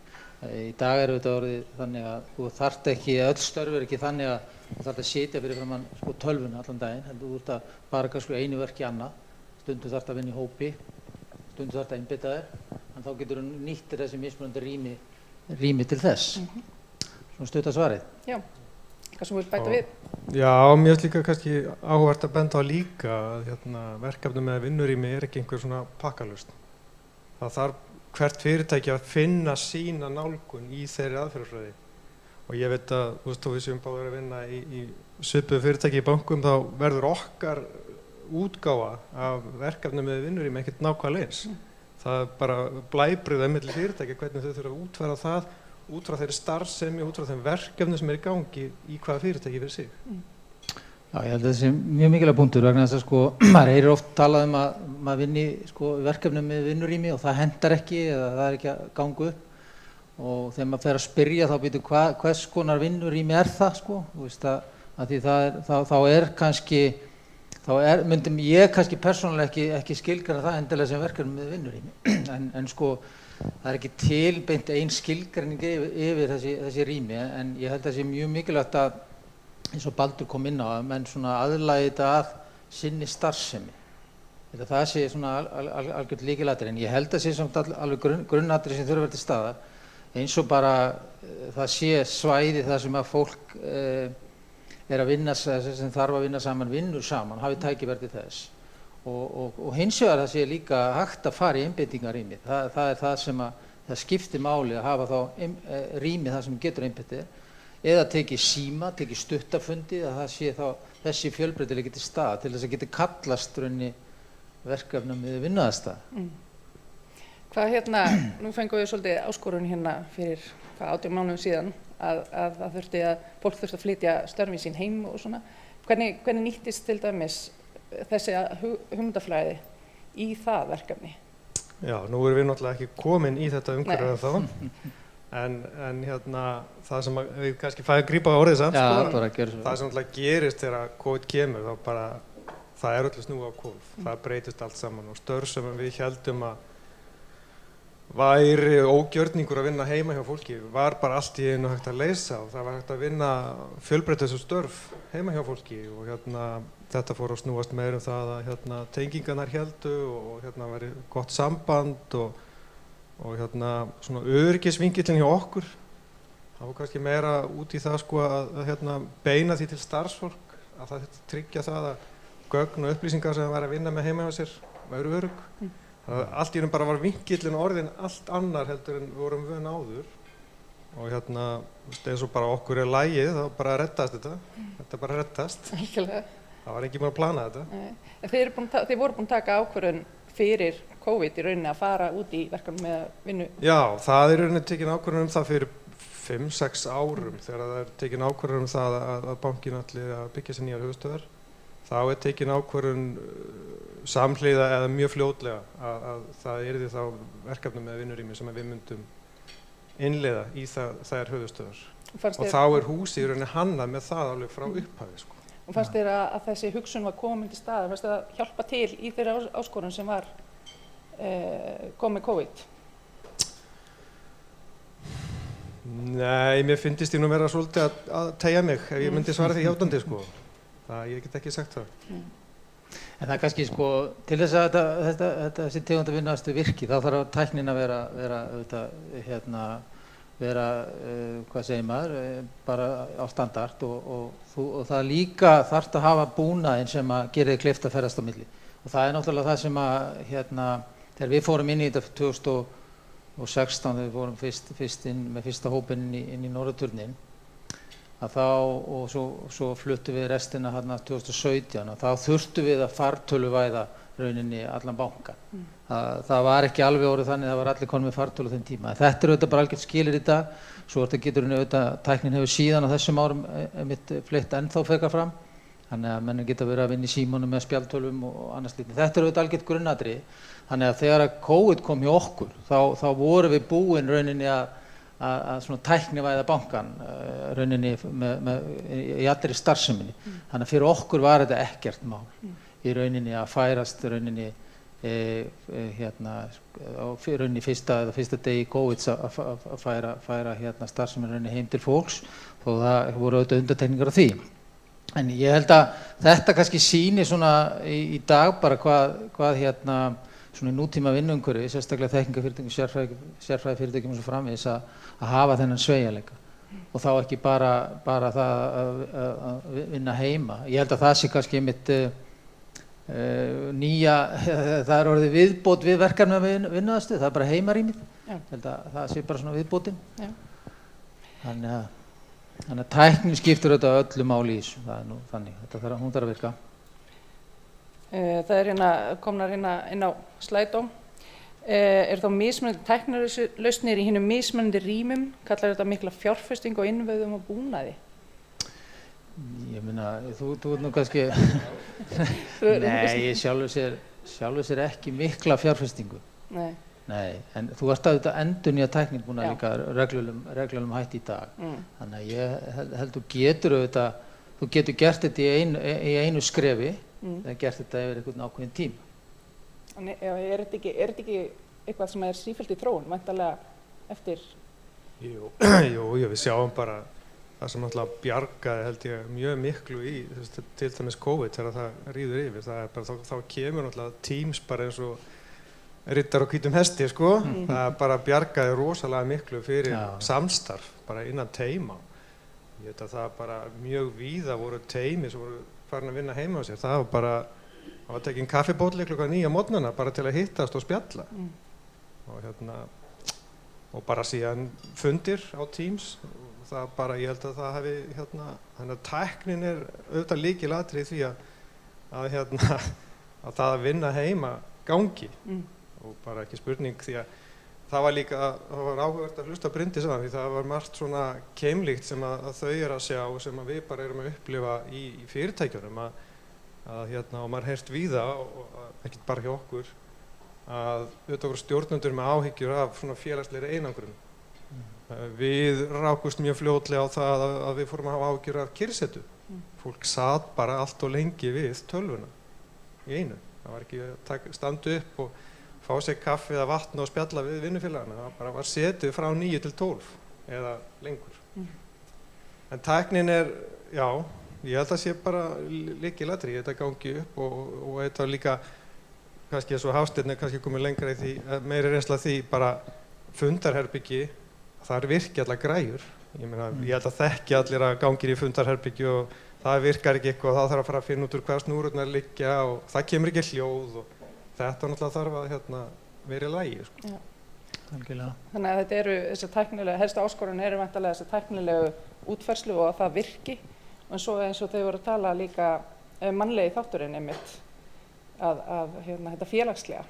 En sko, áskorun líka menningarlega ef við erum að tala það að færa sig kannski í þetta verkefni með að vinna. Ég man þegar við vorum að innleiða þetta þarna 2016 og voru svona frumkvöðlar á þessu sviði hér á landi allavega. Við vorum búin að sækja okkur fyrirmynd erlendis. Við fengum þessar fyrirmyndir í gegnum Noreg og vorum með norskan arkitekt sem var búin að hanna svona vinnuaðstöðu hjá meðal annars DNB bankanum í Noregi. Þannig að við höfðum þessar fyrirmyndir. Við fórum að stað. Þannig að við vorum bara svona samfærum að þetta myndi virka, bara við sjá þessar fyrirmyndir. En við þurftum að samfæra okkar fólk það hvað verkefnið með vinnuaðstæða væri. Sko. Það nefnilega ákveðin svona misskilningur í kringum þetta vinnurými sem að maður heyri ennþann dag í dag. Eitt af því sem að ég fekk til dæmis þegar við tilkynntum að ætlum að fara í þetta vinnurými inn í Íslandsbanka, þá fekk ég 3 tölvupóstir bara á nokkrum dögum frá starfsfólki sem að sendi mér rannsóknir sem sýndi þá opið vinnurými virkar ekki. Og ég sagði já, akkurat, við erum í opnu vinnurými, það virkar ekki. Þess vegna erum við að fara í verkefni með vinnuaðstöðu, sjáðu. Þannig að það var kannski, þannig að maður þurfti auðvitað bara að taka þessa umræðu við starfsfólkið og stjórnendur ekki síður það bara hver var ávinningurinn af þessari vinnuaðstöðu. Og þegar maður horfir tilbaka að þá það þannig að það auðvitað bara í nútíma vinnuumhverfi að ætla sér að bjóða starfsfólki upp á eina tegund af vinnuaðstöðu. Mér finnst það absúrd hugsun sko. Hér hérna básíðinn og þú átt að sitja þar og þú átt bara að sitja þar allan daginn óháð hvers konar verkefni þú átt að vinna með einbeita eða vinna í teimi. Mér finnst það í dag mjög skrítin hugsun. En þetta auðvitað bara búin að vera vegferð og gengið almennt sé bara mjög vel. Og við erum okkar kannanir innan úr sem sýna til þess að starfsfólk miklu ánægðar með þetta vinnuumhverfi heldur en áður. Við erum með fleiri sem ánægðir. Allir ánægðir? Nei. Kannski erfitt að gera alltaf ánægðir með allt saman. En við erum bara mjög sátt við þessa vegferð. Þið eru væntanlega byrjuð að vinna undirbúa. Já, það er búin að vera undirbúningur. Rafmagnslaus. Það er búin að vera undirbúningur í gangi í svolítinn tíma. Það telur nokkur ár. En við erum náttúrulega samt ennþá að sko í þeirri vinnu að upplýsa okkar starfsfólk og stjórnendur það bara einmitt þennan ávinning. Og við vorum nýlega að gera könnun með okkar starfsfólks bæði núverandi húsnæði og svo eins hvernig fólki litist á þessa flutninga og það að fara í þetta nýja umhverfi. Og það alveg 20% sem að segjast vera neikvæð gagnvart því. Og við vorum með opna spurningar líka og það liggur alveg í opnu spurningunum að það svona gætir ennþá miskilnings á einhverju stöðum hvernig þetta muni virka. Fólk hefur áhyggjur af því að þarf að hlaupa allt hús til þess að leita vinnufélögunum sínum eða það fá ekki að hafa sitt lyklaborð á sína mús, þannig að það svona hluti sem væntanlega auðvelt að leiðrétta. En svo náttúrulega bara fólk sem hefur þá skoðun og það vill eiga sitt skrifborð, það vill eiga sinn stað og það er bara viðhorf og skoðanir sem við þurfum að virða. En vonumst auðvitað til þess að fólk muni svo þegar við förum í þetta nýja húsnæði sjá fegurðina í því að geta valið sér vinnuaðstöðu eftir því hvaða verkefni við verðum að sinna hverju sinni. Það kom hérna einn spurning inn á Slido. Hefur þessi breyting á vinnuumhverfi áhrif á þjálfun og aðlögun nýrra starfsmanna? Það er spurning. Komdu með það. Nú byrjuðu að slást mækin. Já, áhrif á þjálfun starfsmanna. Nei, sjálfsögur ekki. En það sem kannski hefur haft áhrif á þjálfun starfsmanna er auðvitað bara tæknin á síðustu árum. Þannig er auðvitað fleitt fram sko, og það er orðið meira rafræn námskeið og svona minni kannski klassrúm þó að það sé auðvitað datt alveg út í COVID, en ég sé auðvitað að það þarf að vera einhver blöndun á þessu. Ég held að það sé svona held ég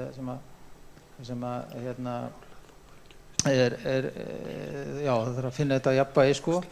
En sko já, datt aðeins hugsunum hérna út, það var trufla. Afsakið, það var hann. Ja. En sko verkefni með vinnuaðstæða sko, það sem kannski taka boltana þess að sko að það er þessi misskilningur sko, það er gríðarlega mikilvægt í þessu umhverfi að starfsfólk sem vinnur saman er að vinna saman dagstæðilega, vinni saman, sitji saman. Það er auðvitað bara þar og það er þannig að hver eining er með sitt svæði, sjáðu. Þannig að það kemur inn á morgnana inn í það er svona ákveðið svona skápur sem fólk hefur og getur þá sótt gögnin sín eða tæki eða hvernig sem er. Það má fara með tækin heim en það er allur gangur á því og síðan sesta bara á sitt svæði með sínu fólki. Það er svo mikilvægt og það sem komið okkur kannski aðeins óvart í þessu að flestir vilja svona dagstaglega sitja í opna vinnurýminu sem er ein tegund af vinnuaðstöðu. Það vill sitja með sínu fólki. En það finnst, og það er kannski það sem maður kannski hélt að yrði kannski ekki eins vinsæl aðstaða. Bara ljósið þess bara rannsóknir sína og svo framvegis, en það er samt sem áður það, en fólki finnst gott að geta farið þá sem sagt, til hliðar ef á þarf að halda. Þannig að það er eitt sem að skiptir gríðarlega miklu máli og fólk sé ekki að leita einhverju vinnuaðstöðu allan daginn. Við þurfum að læra það aðeins, við þurfum að stilla svona sem kalla svona setustig, hversu svona mörg hefðbundin borð í opna vinnurými ættum að hafa með fjöldan á hverjum stað. Við aðlögum það bara og vegna þess að það skiptir svo miklu máli að þú getur alltaf fundið þá vinnuaðstöðu sem henta því að hverju sinni og varandi það að sitja á sama stað, að hafa sitt skrifborð, þetta rúmast allt þarna innan þessa umhverfis. Það eru einstaklingar sem sitja alltaf á sama stað, en það er bara nóg að öðrum sætum hana. Þá er það bara allt í lagi, skiljið. Það þarf ekki að vera að setja þetta eitthvað svona algjör heilug prinsip. Það eru starfsmenn sem eru með fasta starfsstöðu í þessu vinnuumhverfi okkur. Grafíski hönnuðurinn og miðlarar og fleiri sem að þurfa bara vegna tæknibúnaðar að sitja á sama stað.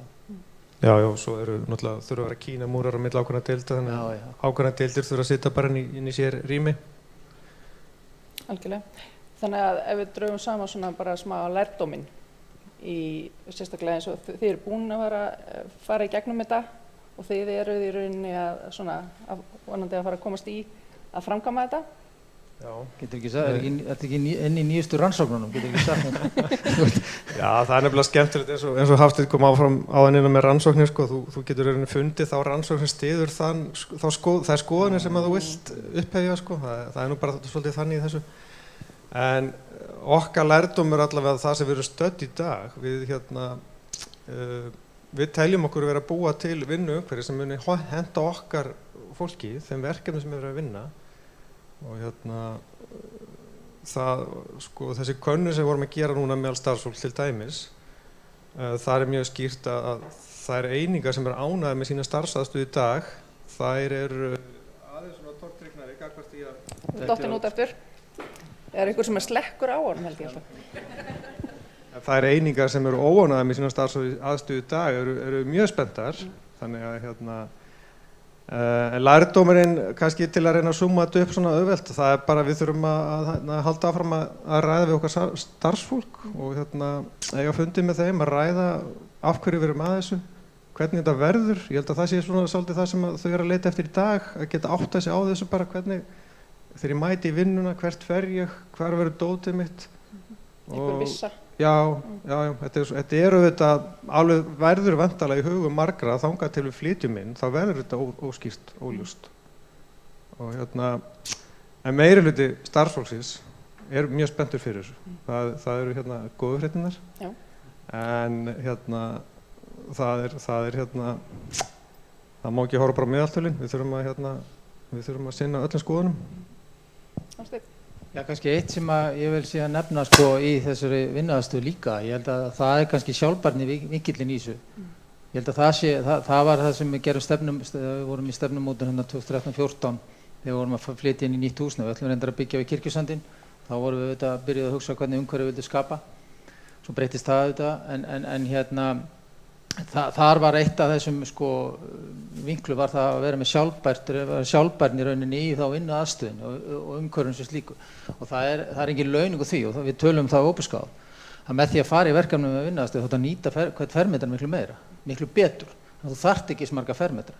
Ég trúi því að starfsfólki fær betri vinnuaðstöðu í færri fermetrum og það er auðvitað bara hlut í rauninni af þessari svona sjálfbærni, hvernig nýtir maður rauninni bara orkuna og þessa bjargir sem við höfum, ef maður nýta á skynsamlegan hátt og við þurfum ekki alla þessa fermetra.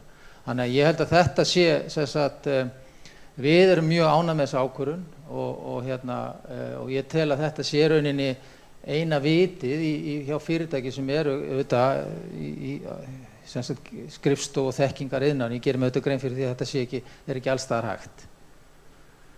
Þannig að það er svona kannski það sem ég vildi sko undirstrika það að við fórum úr 16.400 fermetrum í rauninni 8.400 fermetra, 8.600 fermetra og ég fullyri það að við sem betri vinnuaðstöðu.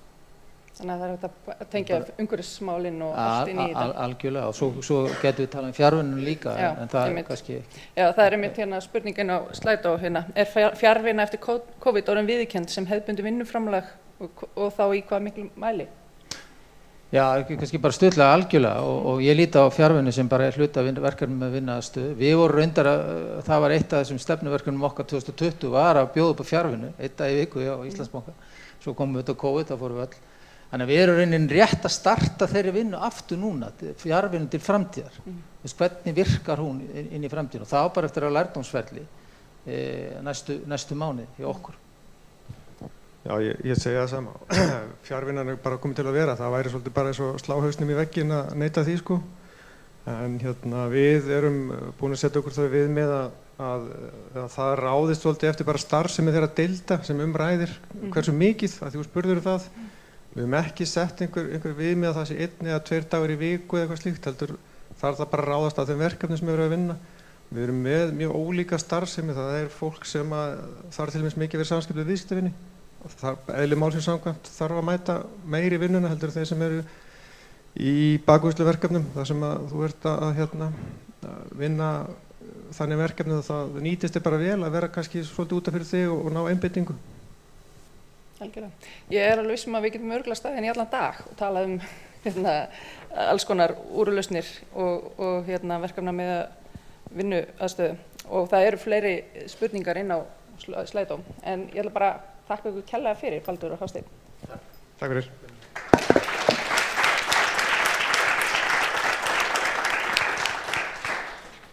Já, þakka ykkur kærlega fyrir. Ég er sammála því við hefum getað setið inn í allan dag og þetta er virkilega áhugavert og vegferð sem ég veit að mörg fyrirtæki eru í að fara að leggja í þessa verkefna með vinnuaðstöðu og það svona sem stendur upp og fyrir mér er það sem þið sögðu eiginlega í upphafi að það er ekkert one size fits all þegar það kemur að því að innleiða verkefna með vinnuumhverfi og þarna erum við með 2 banka, maður hefði haldið þetta væri bara pínlítið copy-paste, við gerum bara svo þið eru búin að gera allir mistökin sko. Þannig að við gerum þetta bara alveg eins en mér finnst það mjög áhugavert því maður hefur haldið að milli kannski fyrirtækja sem eru ekki í sama industríu þá væri þetta ólíkt en það er greinilega bara mjög ólíkt líka innan fyrirtækja og innan eins og bankana og ég mynda mér að þarna spili menningin stóran þátt líka, þannig við erum náttúrulega alltaf að vinna með fólk, þannig að virkilega áhugavert og ég bara því miður getum við ekki farið yfir fleiri spurningar en því að það komið að næsta innleiki og það innlegg frá Birnu Dröfn Birgisdóttur, doktorsnema í HR, þar sem hún ætlar að fjalla sköpunargleði og nýtt jafnvægi. Birna Dröfn hefur rannsakað hvernig efla má sköpunargleði meðal starfsmanna í doktorsnámi sínu við Háskólann í Reykjavík. Hún hefur ástríðu fyrir því að læra og miðla því og hefur starfað með fjölda fyrirtækja við að miðla þekkingu sinni sköpunargleði. Mér finnst þetta alveg dásamlegt hafandi verið doktorsnemi sjálf og það er alls ekkert algengt að doktorsnemar hafi ánægju af því að miðla þekkingu sinni út á markaðinn. Þannig að ég bara tek ofan fyrir því, frábært. Birna er viðskiptafræðingur með meistaragráðu í alþjóðaviðskiptum frá Griffith University í Ástralíu. Hún er stjórnendamarkþjálfi, hefur lært NLP og mannustjórnun og meðal annars starfa við stjórnun og kennslu. Birna veit fátt betra en að vera út í náttúrunni og þykir henni einstaklega skemmtilegt að rannsóknir benda einmitt á það að náttúran getur ýtt undir sköpunargleðina í okkur. Þannig að gjörðu svo vel, Birna. Komið sæl.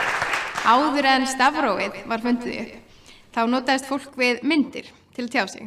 Svo fjölgaði myndunum og þá var þetta orðið flóknara og flóknara, þannig að það var erfiðara fyrir fólk að læra þetta. Og þá var stafrófið til, þannig að það var ekki byggt á myndaforminu, heldur var eitthvað nýtt upphaf skapað og stafrófið var skapað. Og á mínu mati vantar vinnumarkaðnum svona nýtt upphaf. Og okkur vantar að stróka út það sem er nú til staðar og staldra við og velta fyrir okkur hvað vitum við núverandi stöðu og hvað getum við skapað sem hjálpar okkur að ná sem mestum árangri bæði í lífi og starfi. Og þá sem betur fyrr erum við öll skapandi, við erum öll með sköpunargleði og rannsóknir benda á að því meira sem við sköpum því meira skapandi verðum við. Og það er svona sköpunargleði ferli að það þannig að við skilgreinum vandamál, við söfnum upplýsingum, förum í hugarflug, brainstorming og gerum svo tilraunir og metum hugmyndinar. Og sköpunargleðiferli er ekki svona línulegt, heldur er þetta svona bara fram og tilbaka, við getum farið tilbaka, endur skilgreina vandamálið eða aftur að fá fleiri hugmyndir og safna fleiri upplýsingum og fara svona fram og tilbaka. En ég ætla að fara í gegnum þetta svona línulega að skoða nýtt upphaf með sköpunargleðiferlinu. Og það var fyrsta skrefið, það er að skilgreina vandamálið. Að mínum mati eru mörg vandamál sem þarf að leysa tengslu við vinnumarkaðinn og ég er búin að sérhæfa mig í sköpunargleðinni þannig að við einbeitum okkur að því. Og það sem ég sé sem vandamál sköpunargleði á vinnumarkaði er það að rannsóknir benda til að sköpunargleði er að minnka. Sköpunargleði er náttúrulega ein verðmætasta auðlind nútímans og því meira sem við nýtum hana og því meira sem við þjálfum okkur að skapa, því meira skapandi verðum við og þess vegna er svo mikilvægt að fáum tækifæri til þess að nýta þessa verðmætu auðlind og efla hana. En núna er margt sem bendir til að hún er að minnka og vandamáli er þá að sköpunargleði er að minnka og við viljum efla sköpunargleði á vinnumarkaði. Og þá er það næsta skref, það er upplýsingaöflun. Hvað vitum við þetta vandamál? Og rannsakendur hafa skoðað sköpunargleði í fjölda ára. Það er alveg til ógreinna upplýsingu sköpunargleði. Og ég nefni þannig að sköpunargleði er að minnka og rannsóknir benda til, ef vísindafólk telur, að ástæðan sé sú að það er ómikill hraði í samfélögum. Við erum að flýta okkur og gera svo margt og það er ómikill hraði. Og þegar okkur leiðist, það reyndar okkur bara leiðist ekki nóg, því að ef við upplifum lausastund, þá er oft svo fljótt að grípa símann og fara að skoða hann í staðinn fyrir að leyfa okkur að leiðast og leyfa okkur að skapa. Og þannig já, þarna er vandamál sem þarf að leysa og hvað fleira vitum við hvað fleiri upplýsingar eru með málið. Rannsóknir benda á að okkar næsti yfirmaður er helsti áhrifavaldur á hvort við sköpum í starfi eða ekki. Og það er vitað, rannsóknir benda á að yfirmenn geta staðið sig betur í starfi ef þeir sofa nóg. Því að svefn yfirmann okkar getur haft bein áhrif á líðan í starfi. Og rannsóknir benda líka á að yfirmenn sem hugleiða reglulega eru mun betri yfirmenn. Þannig að þarna geta yfirmenn gert alls konar til að ýta undir sína vellíðan og þá árangur starfsmanna. Ég nefni þannig slökun og hugleiðslu og það er fjöldi rannsóknir sem benda á að þegar við hugleiðum og þegar við slökum á, þegar við förum með göngutúr í náttúrunni og bara öndum djúpt og róum taugakerfið, þá erum við líklegri til þess að skapa. og svo það flæði, að við erum miklu líklegri til að skapa þegar við komumst í flæði. Og flæði, það mjög svona orkufrekt að vera í flæði og þess vegna þurfum við tíma til þess að endur hlaða okkur markvisst. Þannig að það ekki nóg að fara bara heim og setjast í sófan og horfa á Netflix, heldur þurfum við að markvisst endur hlaða okkur eftir að komast í flæði, til dæmis með hugleiðslu, slökun, hreyfingu og bara innröðum gufum eða bara það alls konar leiðir til þess að markvisst hlaða okkur eftir flæði. Og þess vegna þurfum við að hlaða okkur reglulega til þess að hafa orku í og komast aftur í flæði eftir að við komast í flæði. Og eins og Adam Grant talar að það að leika sér og hafa gaman ekki óvinur skilvirkninnar, heldur þetta hleðslan. Þetta nauðsynlegt til þess að við hlöðum okkur og höfum orku til að komast í flæði. Þannig að leika sér og hafa gaman hluti af to-do-listanum okkar. Og svo það fleira sem hefur áhrif á sköpunargleðin okkar. Að rannsóknir benda á að því ofta sem við pröfum eitthvað nýtt og lærum eitthvað nýtt og upplifum eitthvað nýtt, að því líklega erum við til að skapa eitthvað nýtt. Og áhugamálin okkar geta haft svo mikil áhrif á þetta. Og ein saga sem er skemmtileg það af Eiji Nahatsu, að hann var að hanna lestar. Og hann bjó til lest sem fór rosalega hratt, en þau komu staði þegar hún fór í göng að þá ýtti hún loftinu einhvern veginn á undan sér og þegar hún kemur út úr göngunum þá kemur rosalega hvellur. Og hann fór að skoða þetta, ok, ég þarf að leysa þetta. Og hann var mikill fugla áhuga maður.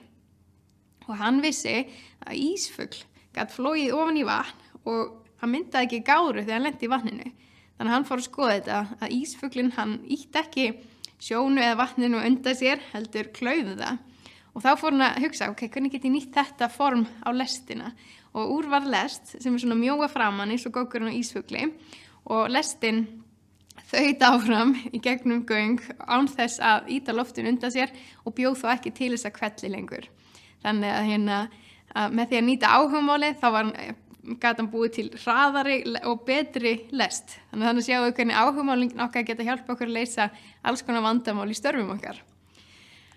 Ok, það að sjá svona þemað? Það að sjá að því meira sem við slökum á, því meira sem við leikum okkur, því meira sem að við bara erum í náttúrunni, hreyfum okkur og hugsum okkur sjálf, því líklega að við sköpum, sem með mikilvægasti eiginleiki nútímans.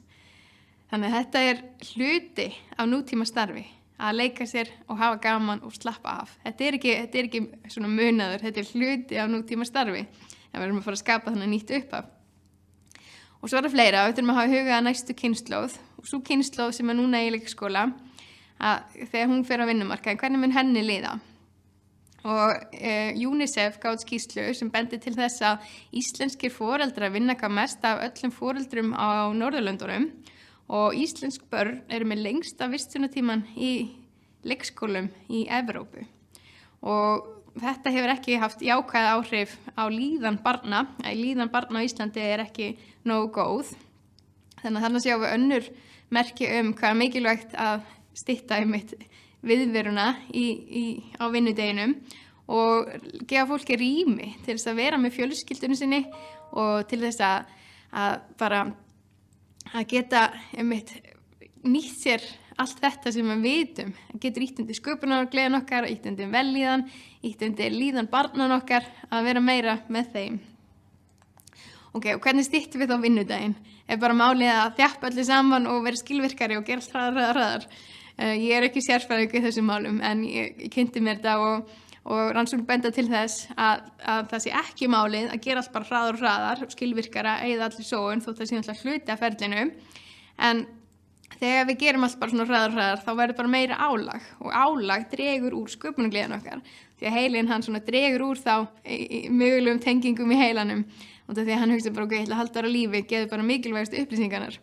Þannig að málið að mínum að þetta er ekki bara að gera allt hraðar, heldur að staldra við og skapa.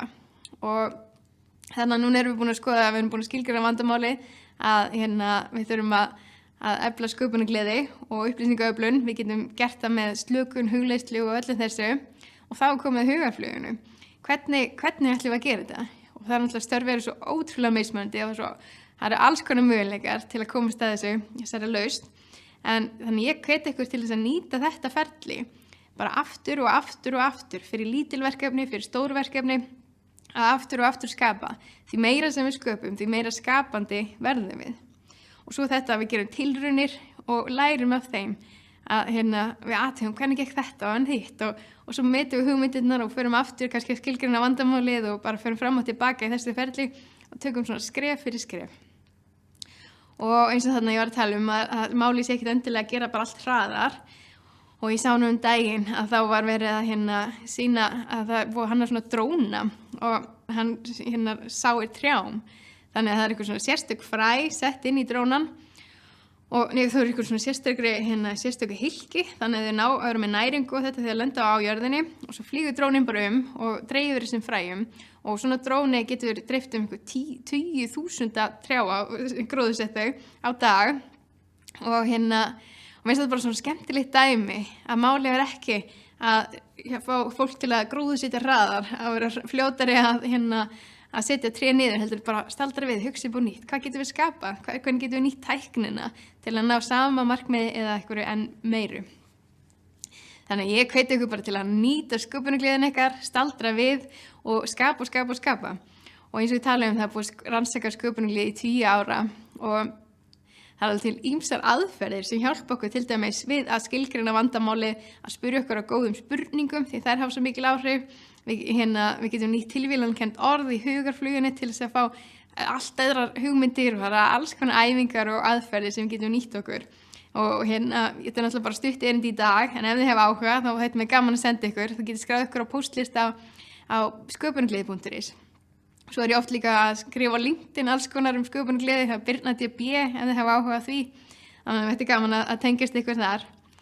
En bara endilega ef það er einhverjar spurningar, vangaveltur eða hvað sem er, þá með endilega senda mig post. Ég elska að tala þetta viðfangsefni og posturinn netfangið er birna@sköpunargleði.is.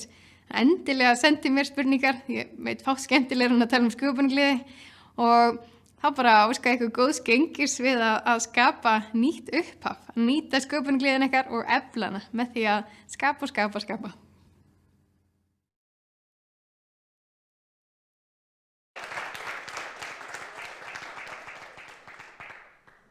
Þetta var virkilega upplífgandi fyrirlestur, virkilega var gaman að hlusta á hana.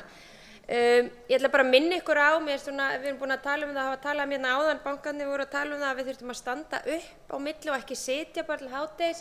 Við erum farin að hafa smá ágjur af því að bæði þið heima og að það má standa upp og ná sér í kaffi, þetta er í streymi, það er hægt ít og pásu og halda svo áfram. Þannig að ekki láta það stoppa ykkur. En varðandi sköpunargleðina að Birna Dröfn gat því miður ekki verið með okkur inn í dag til að svara spurningunum en hún var þarna með mjög góða leið, sendi henni tölvupóst eða farin á sköpunargleði.is því að það eru mjög skemmtilegar spurningar að koma þar sem er verið að spyrja rannsóknir á áhrif aukinnar online vinnu á sköpunargleði og hvort það er til jafnvægi þar. Og einnig að sé áhugavert að heyra að íslensk leikskólabörn séu með lengsta vistunartíma á Norðurlöndum. Þarna staldraði ég aðeins við með einn á leikskóla sem fór kl. 8 í morgun og verður ekki sóttur fyrir seinnipartinn. Þannig að þurfum við eitthvað sem foreldrar og vinnumarkaðar að fara að skoða þetta nánar. Þannig að ég hveti ykkur til að vera í sambandi við hana. Ég tengdi svolítið við þetta að fara út í náttúruna með sköpunargleðina því að mér ekki gaman að fara í fjallgöngu og það er einhvern veginn í fjallgöngum sem að allar hugmyndirnar koma og það er eiginlega orðið þannig að ég er með penna og blokk með mér til þess að skrifa niður allt sem er að gerast. Þannig að ég er alveg að tengja við þetta erindi. En þá er það næsta erindi og nú ætlum við að hlýða á hann Andra Heiðar Kristinsson stafrænt Ísland. Og þá er það, já, einmitt. Takk. Já, við ætlum að, hann Andri ætlar að koma til okkar og tala stafrænt Ísland, helstu áskoranir og hefur náðst nýtt jafnvægi. Þið sem ekki þekki Andra, þá er hann framkvæmdastjóri Stafræns Íslands og leiðir þar stafræna umbreytingu ríkisins.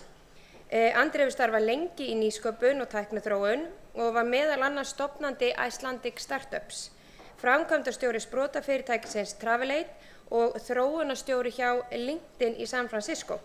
Andri er með MBA-próf frá Stanford Háskóla og BSc í rafmagns- og tölvunarverkfræði frá HÍ. Andri mun geta svara spurningum á Slido, þannig að ég hvet ykkur til þess að nýta tækifæri. Gjörðu svo vel, Andri.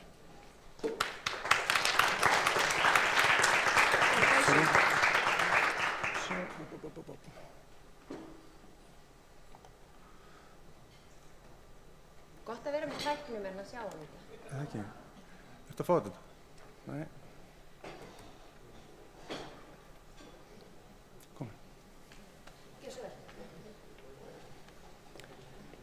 Takk fyrir kærlega og virkilega gaman að sjá ykkur. Ég tek undir með Eddu, það alveg geggjað að vera hérna og sjá þessi andlið í sal. Það orðið alveg frekar þreytt að vera að tala við, sitja einn í herbyggja, í fundarherbyggja heima hjá sér og tala við ykkur og við fólk á skjánum þó að það hafi sína kosti. En mér reyndar að berast skilaboð frá kollega mínum. Hún segir hérna í Guðs bænum færðu þennan spritbrós af púltinu þegar þú fer að tala. Þannig að ég svona sem lágvaxinn maður ætla bara að byrja á því. Væntanlega hefur skyggt á einhvern. En hérna, þetta var rosalega góð spurning. Þegar ég fekk þessa spurningu, sko, hvað jafnvægi? Og þess að velta þessu fyrir okkur. Erum við búin að ná jafnvægi, áskorunnar og allt það? En hvar þessi jafnvægispunktur? Og þegar ég fór að velta þess fyrir mér, þá eiginlega komst ég að þeirri niðurstöðu að nei, við höfum ekki náð jafnvægi og sennilega náum við aldrei jafnvægi. Og af hverju það? Vegna þess að jafnvægispunkturinn hann alltaf að færast. Og ef við horfum bara síðustu 2 ár, að þá hefur jafnvægispunkturinn, þegar kemur til dæmis að stafrænni þróun og væntingum okkar til stafrænna lausna, hann hefur færst alveg svakalega mikið. Þannig að við erum ennþá eldan og við erum stöðugt eldan. Þannig að það sem okkur kannski fannst jafnvægi fyrir 2 árum, að það kannski langt frá því að vera jafnvægi sem við erum vön í dag. Og bara svona eitt dæmi þetta, svona úr mínu starfi, stafræn sakavottorð. Það var þannig fyrir 2 árum, áður en COVID byrjaði, að það 1000 manns á mánuði sem að sækja sér sakavottorð til sýslumann, 1000 manns. Þannig að það var þannig fyrir 1,5 ára síðan að þú þurftir að fara í biðröð, oft á tíðum, mæta til sýslumanna í persónu, standa þar stundum í röð, borga 2.500 krónur, tala við starfsmann, starfsmaðurinn prentar út sakavottorðið, tekur upp stimpilinn, stimplar það, afhendir þér og síðan tekur þú þetta heim og í langflestum tilvikum þá skannar þetta sennilega með símanuðinum og sendir þetta síðan til vinnuveitanda eða annað sem þarf sakavottorðið. Og okkur, ég sé hérna, nú gaman, sko, maður sér svona einhvern brosa, sko, þetta sér maður ekki í hérna stafræna heiminum. En sko þetta finnst okkur ok, þannig að við sögum ok, við ætlum að breyta þessu. Nýja jafnvægi verður þá, jú, þú sækir bara þetta stafrænt og við gerðum það. Og við gerðum þetta þannig, nú það þannig að hver sem getur í dag sótt stafrænt sakavottorð. Þú ferð inn á island.is, fyllir út umsóknina og mjög einfalt og þægilegt og þú ættir að borga reyndar en það önnur umræða sem pólitíkusnir þurfa að taka. En þú klarar þetta. Svo færðu bara sent í pósthólfið þitt á island.is, PDF-skjal með rafrænu innsigli, frábært, þú getur sendt þetta beint á vinnuveitanda.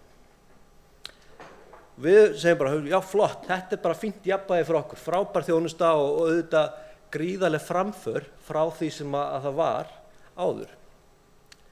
En svo fannst mér svo áhugavert að það var einn kollegi minn. Hún átti 17 ára gamlan son fyrir hann. Hann var að sækja vinnu, fyrsta sinn, og þurfti að sækja sér þetta sakavottorð. Og hann hafði ekki hugmynd hvernig ferli var áður. Það að segja, hún ákvað svona meðvitað að segja honum ekkert hvernig það var. Það bara, nú var það orðið stafrænt og hún sagði, herri, já, þú fer bara hérna á island.is og sækið sakavottorðið. Nú, hann gerði það ekkert vandamál, en hún spyr hann, já, segði mér svo, hún er mjög forvitin og vinnur með mér í þessum málum og segir, hérna, og var þetta ekki bara rosa flott, hvernig gekk að sækja sakavottorðið?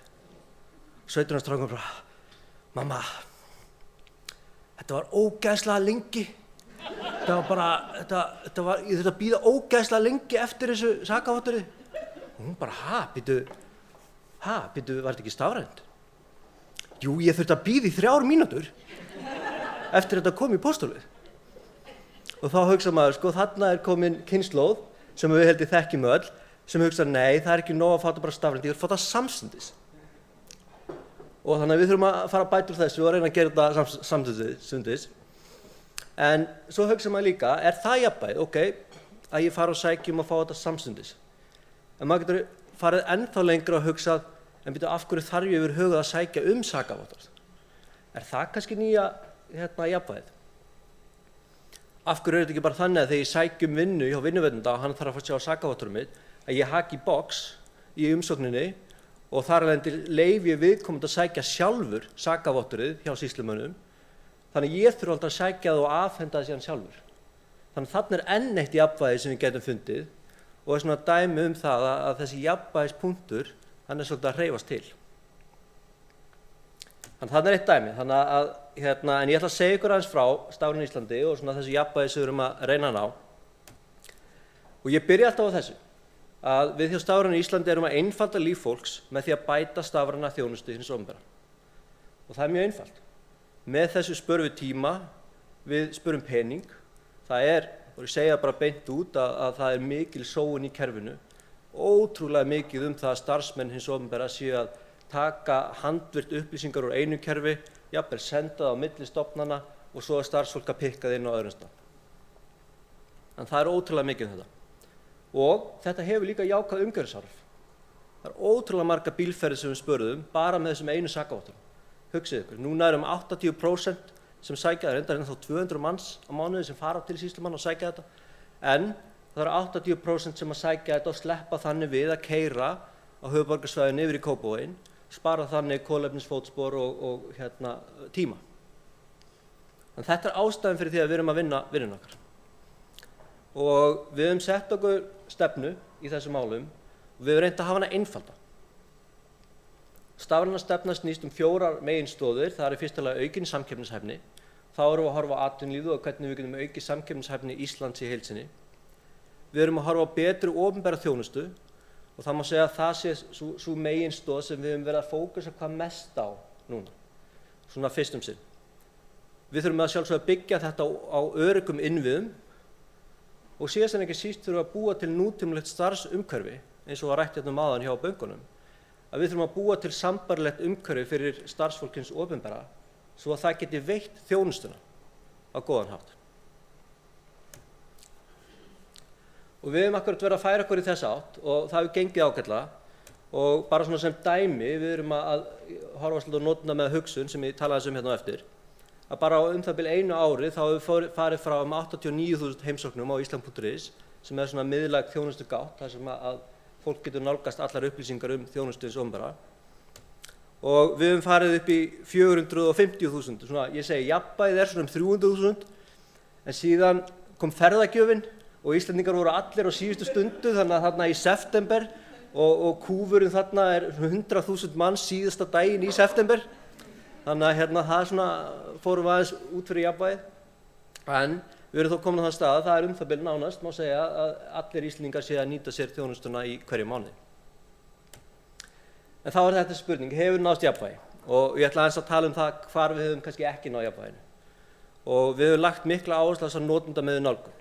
Vegna þess að ef ég spyr ykkur, hversu margir hérna inni hafa reynt það á eigin skinni að hafa lent í biðröð hjá opinberri stofnun, orðið pirraðir, þreyttir á því hvað hlutirnir taka langan tíma eða þekkja eitthvað sem hefur lent í sambærilegri stöðu.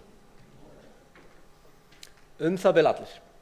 Og ég held að við eigum nánast öll okkar sögur af þessum svona sögum, svona hálfgerðum litlum hryllingssögum úr daglega lífinu sem við höfum lent í. Auðvitað vill þetta enginn. Starfsfólk hins opinbera vill þetta ekki heldur. En það einhvern veginn kerfið hefur einhvern veginn æxlast þannig og á erfitt með að breyta sér. Og það þessi notendamiða nálgun. Og bara dæmi þetta að ég heyrði svona sögu frá félaga mínu sem rekur lítið fyrirtæki. Og hann var að sækja endurnýjun á einhverju leyfi. Og ég ætla að fara að nefna hvaða stofnun þetta var hérna, en hérna, ég svona sagt nokkrum svona sögur, þá fæ ég símtal frá forstjóra stofnunar eftir og skammir, því ég segi hlutina beint út. En þetta einfaldlega oft þannig að þú ert að sækja kannski leyfi, svo ert að fara á 5 staði. Þú ert að fara í þjóðskrá, hjá Skattinn, Samgöngustofu og kannski fleiri staði sýslumanna til þess að sækja hinn og þessi vottorð, sakavottorðin og fleira, safna þessu saman sjálfur eða sjálf og afhenda þetta annarkvæmt rafrænt eða á pappírsformi til starfsmanns ríkisins. Þetta náttúrulega voðalega þægilegt fyrir starfsmanni sem fær þetta bara allt upp í hendurnar. En auðvitað á þetta að vera hinsegin. Þetta á að vera auðvelt fyrir notendan. Við þurfum að hugsa notendan fyrst, Þannig við erum að reyna smám saman að færa okkur yfir í þetta, hugsa þessa notamiðu nálgun, búa til lífsviðburði á borð við að eignast barn, að flytja, stofna fyrirtæki og svo framvegis, af því að oft á tíðum eru margar stofnanir sem snúa að hverju þessi ferli. Og bara svona til að tala eins það. Einhver sem veit hérna hver þessi formúla Þessi formúla, 165 + 69 eru saman sem 234, eru fjöldi ríkisaðila sem þið þurfa að sækja þjónustu til. Þetta eru stofnanir ríkisins og sveitarfélögin.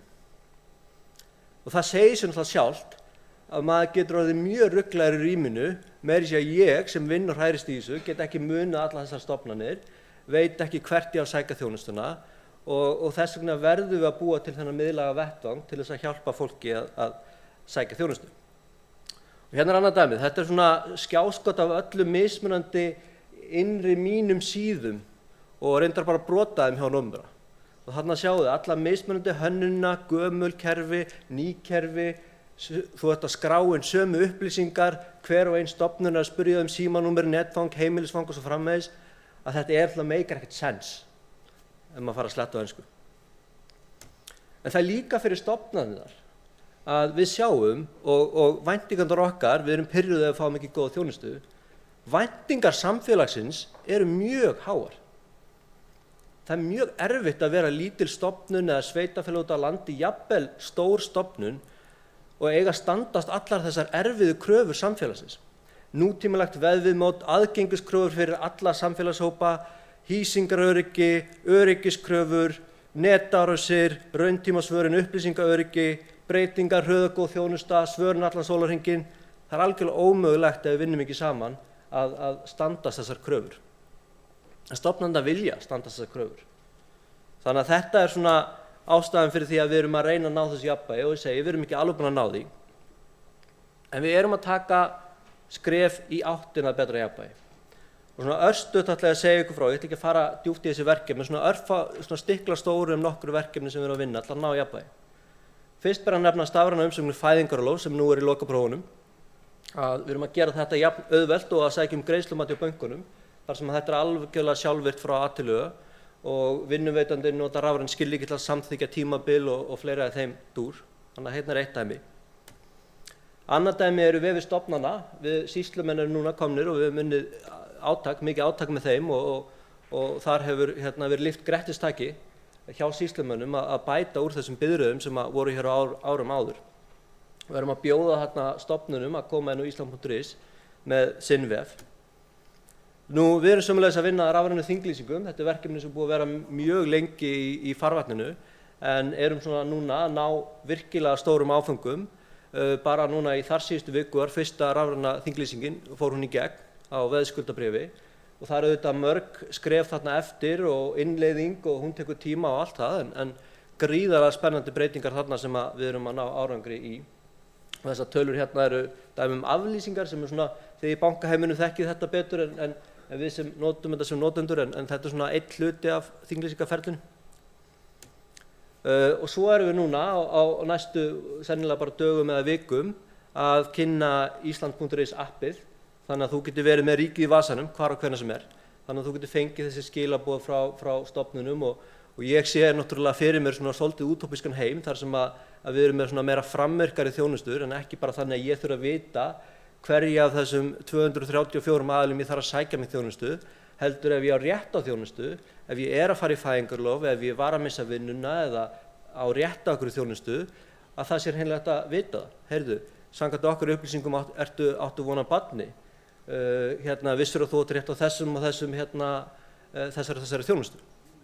Þannig að þetta býr til mjög flott tækifæri. En að lokum þá ætla ég að segja ykkur aðeins frá þessum áskorunum. Þetta er ekki auðvelt. Þessi verkefni sem sjáðu hérna, þau hafa stundum tekið lengri tíma heldur en við höfum óskað og svo framvegis. En stærstu áskoranirnar, þær eru auðvitað mannlegar. Í mínu starfi þá spurði, er þetta ekki flókið, er ekki rafrænar þinglýsingar flóknar og jú, þær eru alveg frekar tæknilega flóknar og það þarf að gera það mjög vel og það með ekki klika.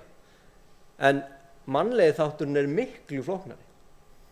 Stundum er þetta þannig eins og í því tilvikið þá eru mismunandi ólíkar stofnanir sem þarf að fara saman, þær þarf að ná saman með atvinnulífinu og öðrum, þannig að við erum oft í því hlutverki bara að reyna að ná öllum aðilum saman að borðinu.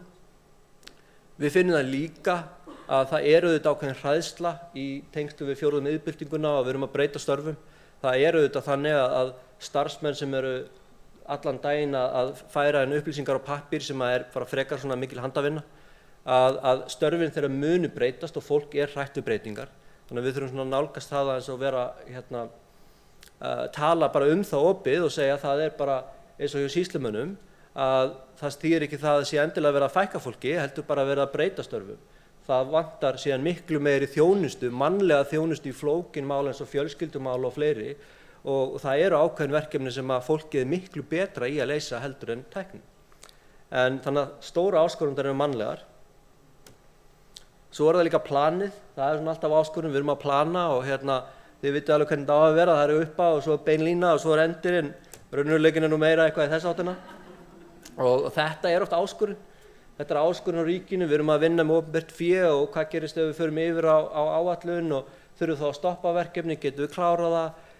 Það alls konar svona flækjur sem við þurfum að yfirstíga. Þannig að þið þekkið þetta öll, brosallir og þekkið þetta allur einn raunni. Einhvern tímann svona fyrir 15-20 árum þegar ég byrjaði að forrita sjálfur og þá sagði yfirmaður minn þá já, taktu allar tíma, ég kom á verkfræði og tölvunarfræði bakgrunni og hann sagði já, svo eftir að tala um forritara þá tekurðu bara áætlunina, tíma og kostnaðaráætlunina sem hann kemur með og margfaldar svona sirka með pí.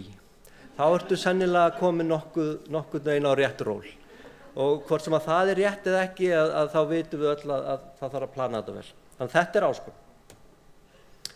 En lykil svona þættir til árangurs, svona ef ég loka þessu sem að ég held að hafi hjálpað okkur að ná ákveðnum árangri, það númer 1 umboð til athafna.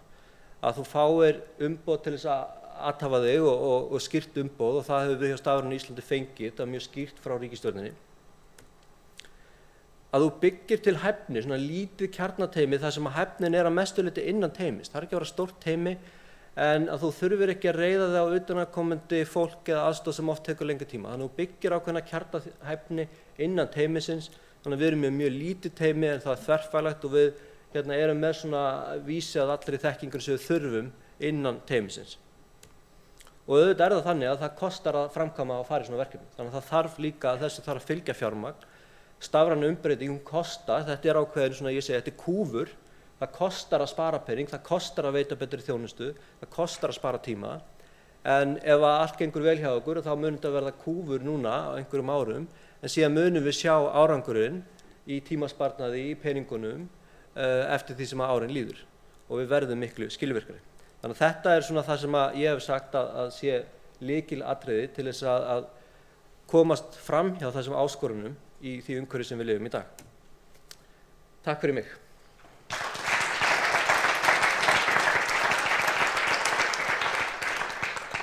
Takk fyrir kærlega, virkilega áhugaverður fyrirlestur og mikið af spurningum og kommentum komið inn á Slido og ég hvet ykkur til þess að fara þangað inn líka. Nú ætla ég að sjá hvort mér takist að hoppa hana yfir í Slidoið, annars ætla ég bara, nei, það tekst ekki, þá tek ég þetta bara sjálf.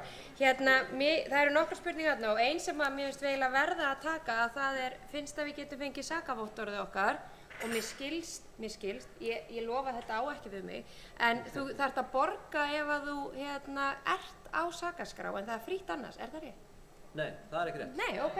Það alveg skýrt, það kostar alltaf 2.500 krónur og ég búinn að kvarta yfir þessu sko. Það sérst, já, mikrofón. Já.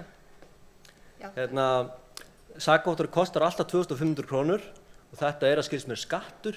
Ég svona fyrst ef við gerðum þetta stafrænt þá hugsaði býtu við getum ekki farið að rukka sama pening fyrir að gera þetta stafrænt og að fá þetta pappír en þetta víst skattur þannig að pólitíkin þarf að taka á þessu og ég hef bent á þetta og hvet pólitík sem að hlusta að taka þetta. Ég held að það sé alveg klárt mál að við eigum að lækka gjöldin fyrir stafræna þjónustu. En þá kemur nefnilega næstu spurningu og hún rafrænar kosningar. Hvernig, ætlar ekkert að beita þér í því? Ég sá það ekki á planinu.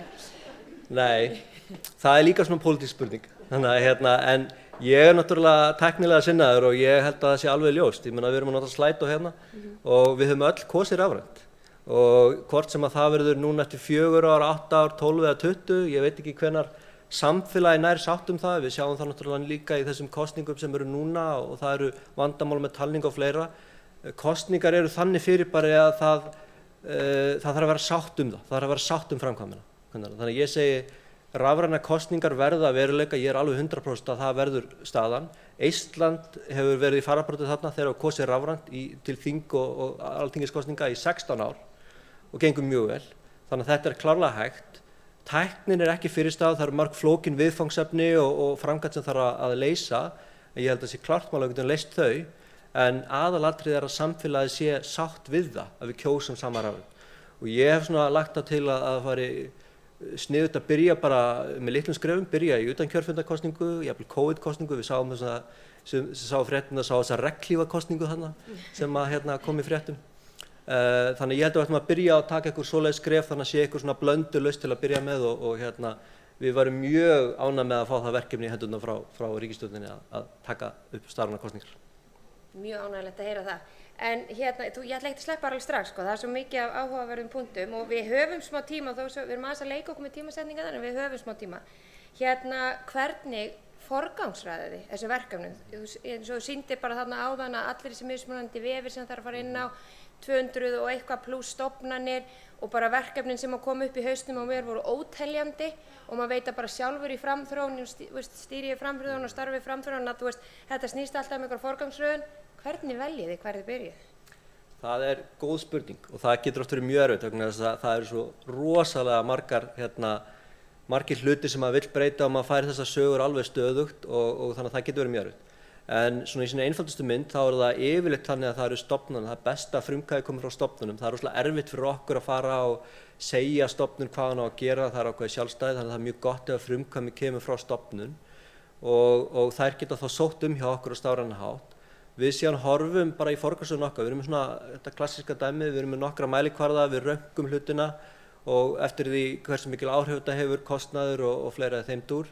Við horfum langmest á það, allan á núna eins og staðin í dag, þessi stoð sem ég talaði í stefnunni, betri þjónustu af almenning. Þannig að við erum fyrst og fremst núna að forgangsraða verkefni sem hafa mikla snertingu við almenning. Þannig að það svona langsterkasta kríterían hjá okkur. Þannig að önnur verkefni eru aðeins að fara aðeins í backlogin hjá okkur en við erum svona forgangsraða þessum eins og fæðingarorlof, þinglýsingar og fleira þannig að því fleiri sem verkefni snerti því kannski ofar í forgangsröðinni kemur það vel til okkur. Mjög áhugavert. Og að lokum, kemur inn á Slido, hvernig metið þið ávinning af þeim verkefnum sem þið veljið? Það eru náttúrulega nokkrir þættir hvernig við metum árangurinn, ávinninginn. Ég nefndi það hérna áðan, það tími, það eru peningar og það eru umhverfisáhrif. Og þannig að þetta eru svona þessi 3 mælikvarðar sem við erum að horfa hvað mest á. Og þetta snýr alltaf betri þjónustu. Það erfitt núna, við erum kannski í svona þessum fyrsta fasa, þá erum við ekki ennþá farin að sjá árangurinn í tölum eða slíkt hvað var það sparnaðin í peningum, en við sjáum núna að það fyrsta sem við erum byrjað að sjá bara aukning í þjónustu. Við sjáum það mjög skýrt ef við fylgjumst mjög vel með því í þessum verkefnum, hvernig hlutfallið hvernig hlutfallið að breytast eins og sakavotturinn sem nefndi áðan. Það mjög fljótt að fara frá örfáum prósentum stafrænt yfir í 80% stafrænt.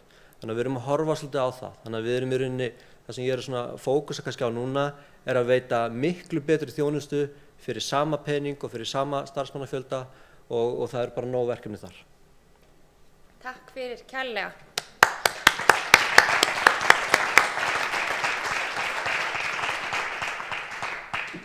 En við ætlum að ljúka ráðstefnunni á ekki síður spennandi og áhugaverðu samtali en það hún Jessica Jane Kingan sem ætlar að ræða við hana Laufey, pallborðsstjórnandi okkar, hvernig sprotafyrirtæki í ferðaþjónustu á landsbyggðinni fóta sig eftir faraldurinn. Jessica fædd og uppalin í Chicago í Bandaríkjunum og búin að vera á Íslandi í 9 ár. Jessica hefur ferðast og búið víða heiminn, þar með talið í Tælandi, Mexíkó og Honduras, mjög spennandi. Síðastliðin 8 ár hefur hún verið búsett á Eyrarbakka ásamt eiginmanni sínum og 2 börnum, þar sem hún á og rekur 2 fyrirtæki, meðal annars veitingahúsið Rauða húsið og Bakki Apartments and Hostel. Gjörið svo vel.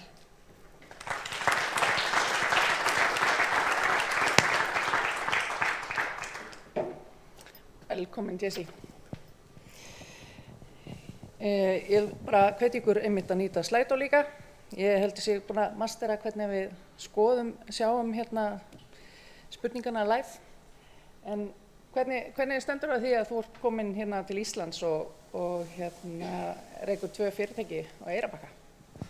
Já, það spennandi saga sem ég þarf að stytta bara til að hafa tíma til að útskýra. En í stuttu máli fór ég til Thailands að læra að vera köfunarkennari og þar í Tælandi kynnti ég Íslanding og ég vissi ekkert Ísland, hafði ekkert plan að koma hingað, ekki einu sinni í heimsókn. Ég vissi ekkert Ísland. Ég lærði í grunnskóla að það væri ís í Grænlandi og Ísland væri grænt. Allt og sumt. Og síðan þessi maður, Jóhann, hann eyddi næsta 2,5 ár á meðan við vorum að ferðast saman og kenna köfun í Tælandi, Mexíkó og Honduras. Sannfærði mig að Ísland var besta land í heimi og við áttum að flytja hingað og í stuttu máli gerðum við það fyrir 9 árum. Við flyttum í ágúst 2012 til Íslands og giftum okkur á veitingahúsi Rauða húsinu fyrst hann innfæddur Eyrbergingur og það kom ekkert annað til greina en að gifta sig á Íslandi í Eyrarbakka kirkju að halda veislu á Rauða húsinu á Eyrarbakka. En það var fyrsta reynslan mín við að koma á Rauða húsið og vera á Eyrarbakka. Við bjuggum fyrsta ári í Kópavogi.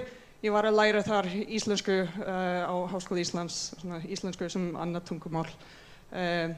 Og það kom upp þá tækifæri 1,5 ári síðar í janúar 2014 að kaupa Rauða húsið. Og ég sagði bara já, það hljómar bara mjög spennandi.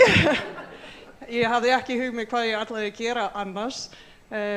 Svo já, við fórum út í þetta og eftir smá tíma við vorum bara að velta fyrir okkur, það vantar gisting á Eyrarbakka. Það eru allir að koma bara að borða og kannski heimsækja safnið og síðan bara fara. En Eyrarbakki svo frábær og fallegur staður.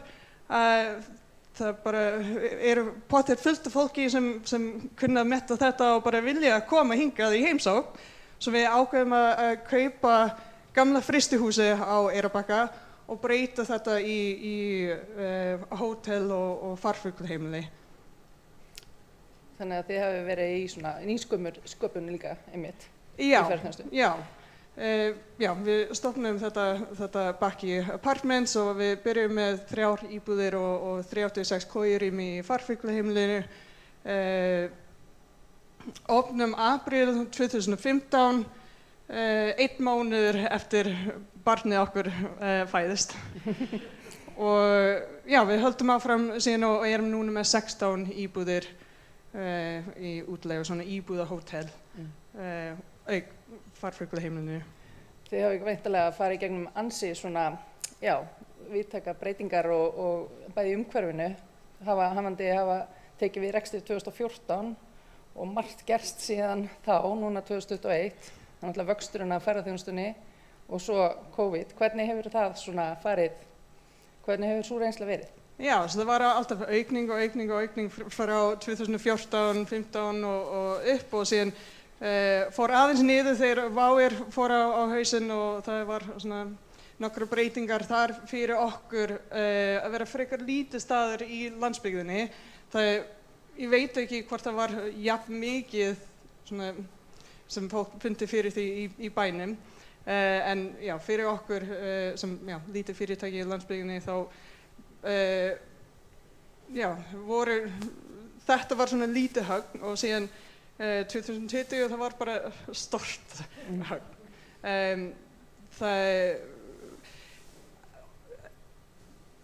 Í bankunum og háskólanum og allt þetta, það hægt að gera eitthvað rafrænt og halda áfram.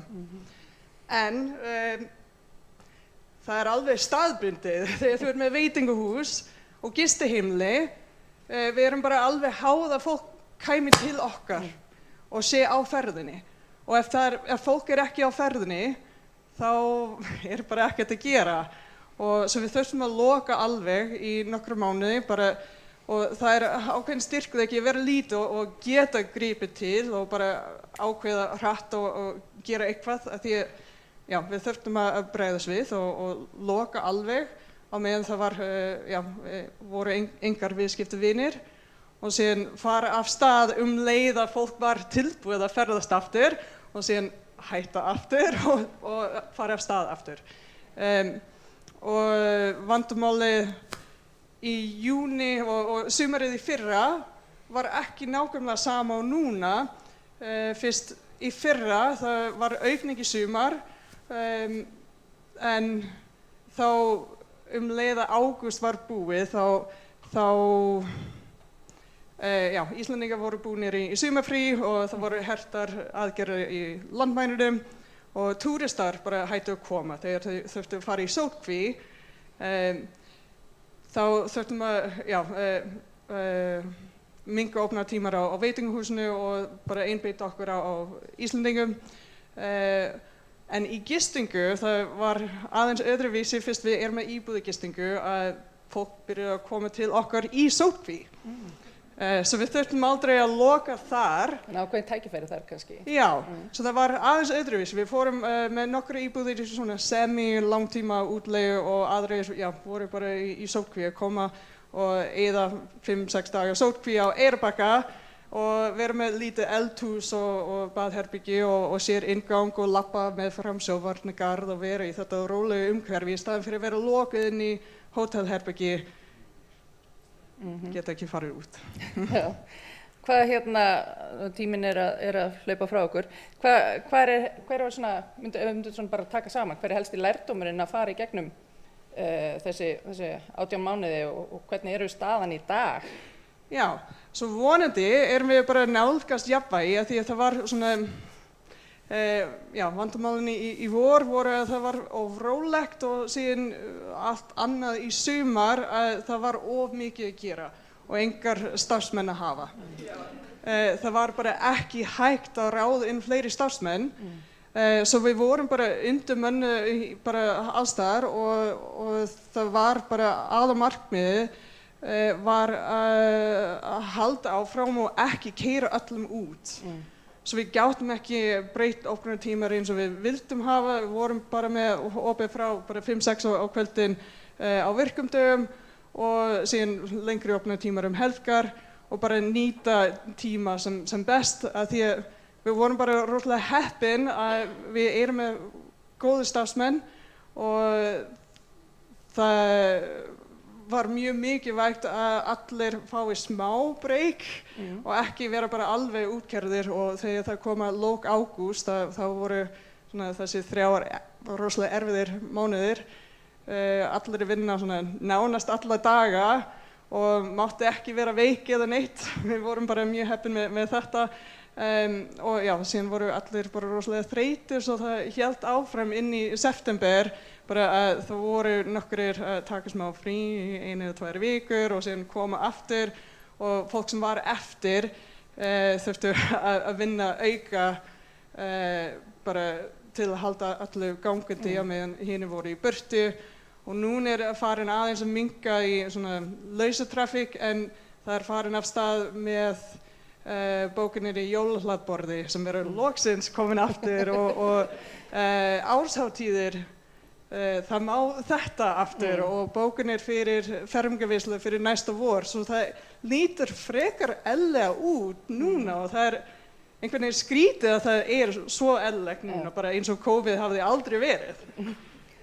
Algjörlega, þetta ótrúlega bara, ég dáist að ykkur í ferðaþjónustunni hvað eru búin að segja mikla seglu og sérstaklega svona í lítil og meðalstór fyrirtæki þar sem að eigendurnir hafa bara þurft að fara bara í gangi öll störf og það kannski líka kosturinn við einmitt þessi fyrirtæki að hafa þennan sveigjanleika. Hvað byrjum við? Það hérna, það að hrynja inn hérna. Já, það hérna ein spurning, byggið þið á verktökum eða föstu starfsfólki? Ertu með fastráðið starfsfólk eða ertu með verktökum? Já, svo við ég rosalega fegin að hafa þetta frábæri teymi sem við erum með. sem eru búið að vera hjá okkur í nokkru ár og bara í gegnum allt þetta COVID, já. Fólk væntanlega að hlæja hérna í salnum skemmtilega hugmynd, nýsköpuna hugmynd, heima matarprentari beintendu við matseðil veitingastaða, myndi gefa fólki kleift að borða á Rauða húsinu heima hjá sér allstaðar í heiminum. Ég meina, hvað veit maður hvað framtíðin ber skauti sér? Það er spurning hvort að þetta mun vera nýja jafnvægið.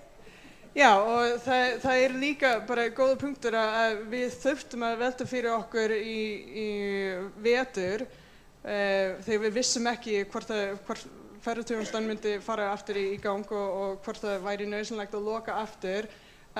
Ég fór að velta fyrir mér hvort það væri hægt að gera eitthvað sem þarf fólk ekki að koma til okkar og já, það komið nokkra hugmyndir hvað við getum gert ef það væri ekki hægt að fá fólk til okkar.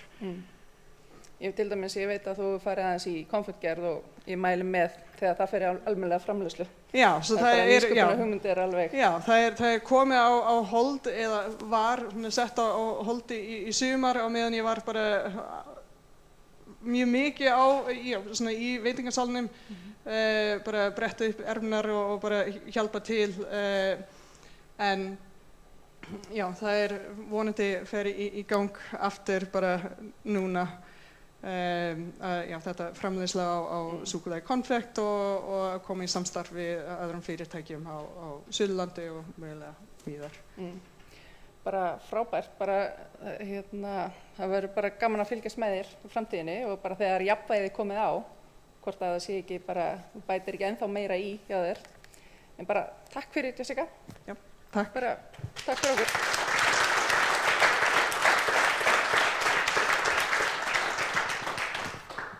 Þá förum við að ljúka þessu. Takk fyrir virkilega skemmtilegt erindi. Gaman að heyra þína sögu og bara það kom nú fram í slædóinu og mig langar að taka bara fyrir hönd allir að íslenska þín alveg til fyrirmyndar og eftir ekki lengri tíma þetta, þannig að bara hrósa þér fyrir það.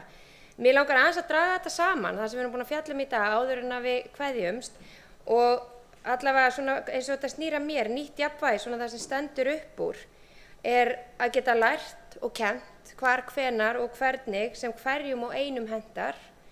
Það snýst líka að verkefnamiðað vinnurými gerir starfsfólki kleift að vinna hvar, hvenar og hvernig sem þeim hentar og það engin ríkislausn í innleiðingu á þessari aðferðafræði.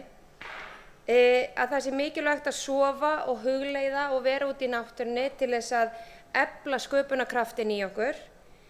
Að jafnvægispunkturinn alltaf að færast til og svo að lokum að aðlaga sig að aðstæðunum og að gera eins vel og hægt og það stendur eiginlega svolítið upp úr eftir síðasta fyrirlestur að huga að heilsu og veljan starfsmanna, ekki bara að nú bara allt koma á fullt og við keyrum þetta bara allt í gang og svo hrynja bara allir með haustinu. Þannig að þetta svona það sem stendur upp úr fyrir mér eftir daginn í dag. Mér langar að þakka fyrirlesurunum fyrir að taka þennan tíma og fyrir frábæra ráðstefnu, stjórnendum stjórnvísi fyrir að skipuleggja þetta. Þetta mikið batteri í tæknimálinn og koma upp með þema og finna fyrirlesara og síðast en ekki síst að þakka líka styrktaraðilunum sem gera þetta kleift. Þannig að mér langar bara, ef við klöppum bara fyrir frábæri haustráðstefnu stjórnvísi.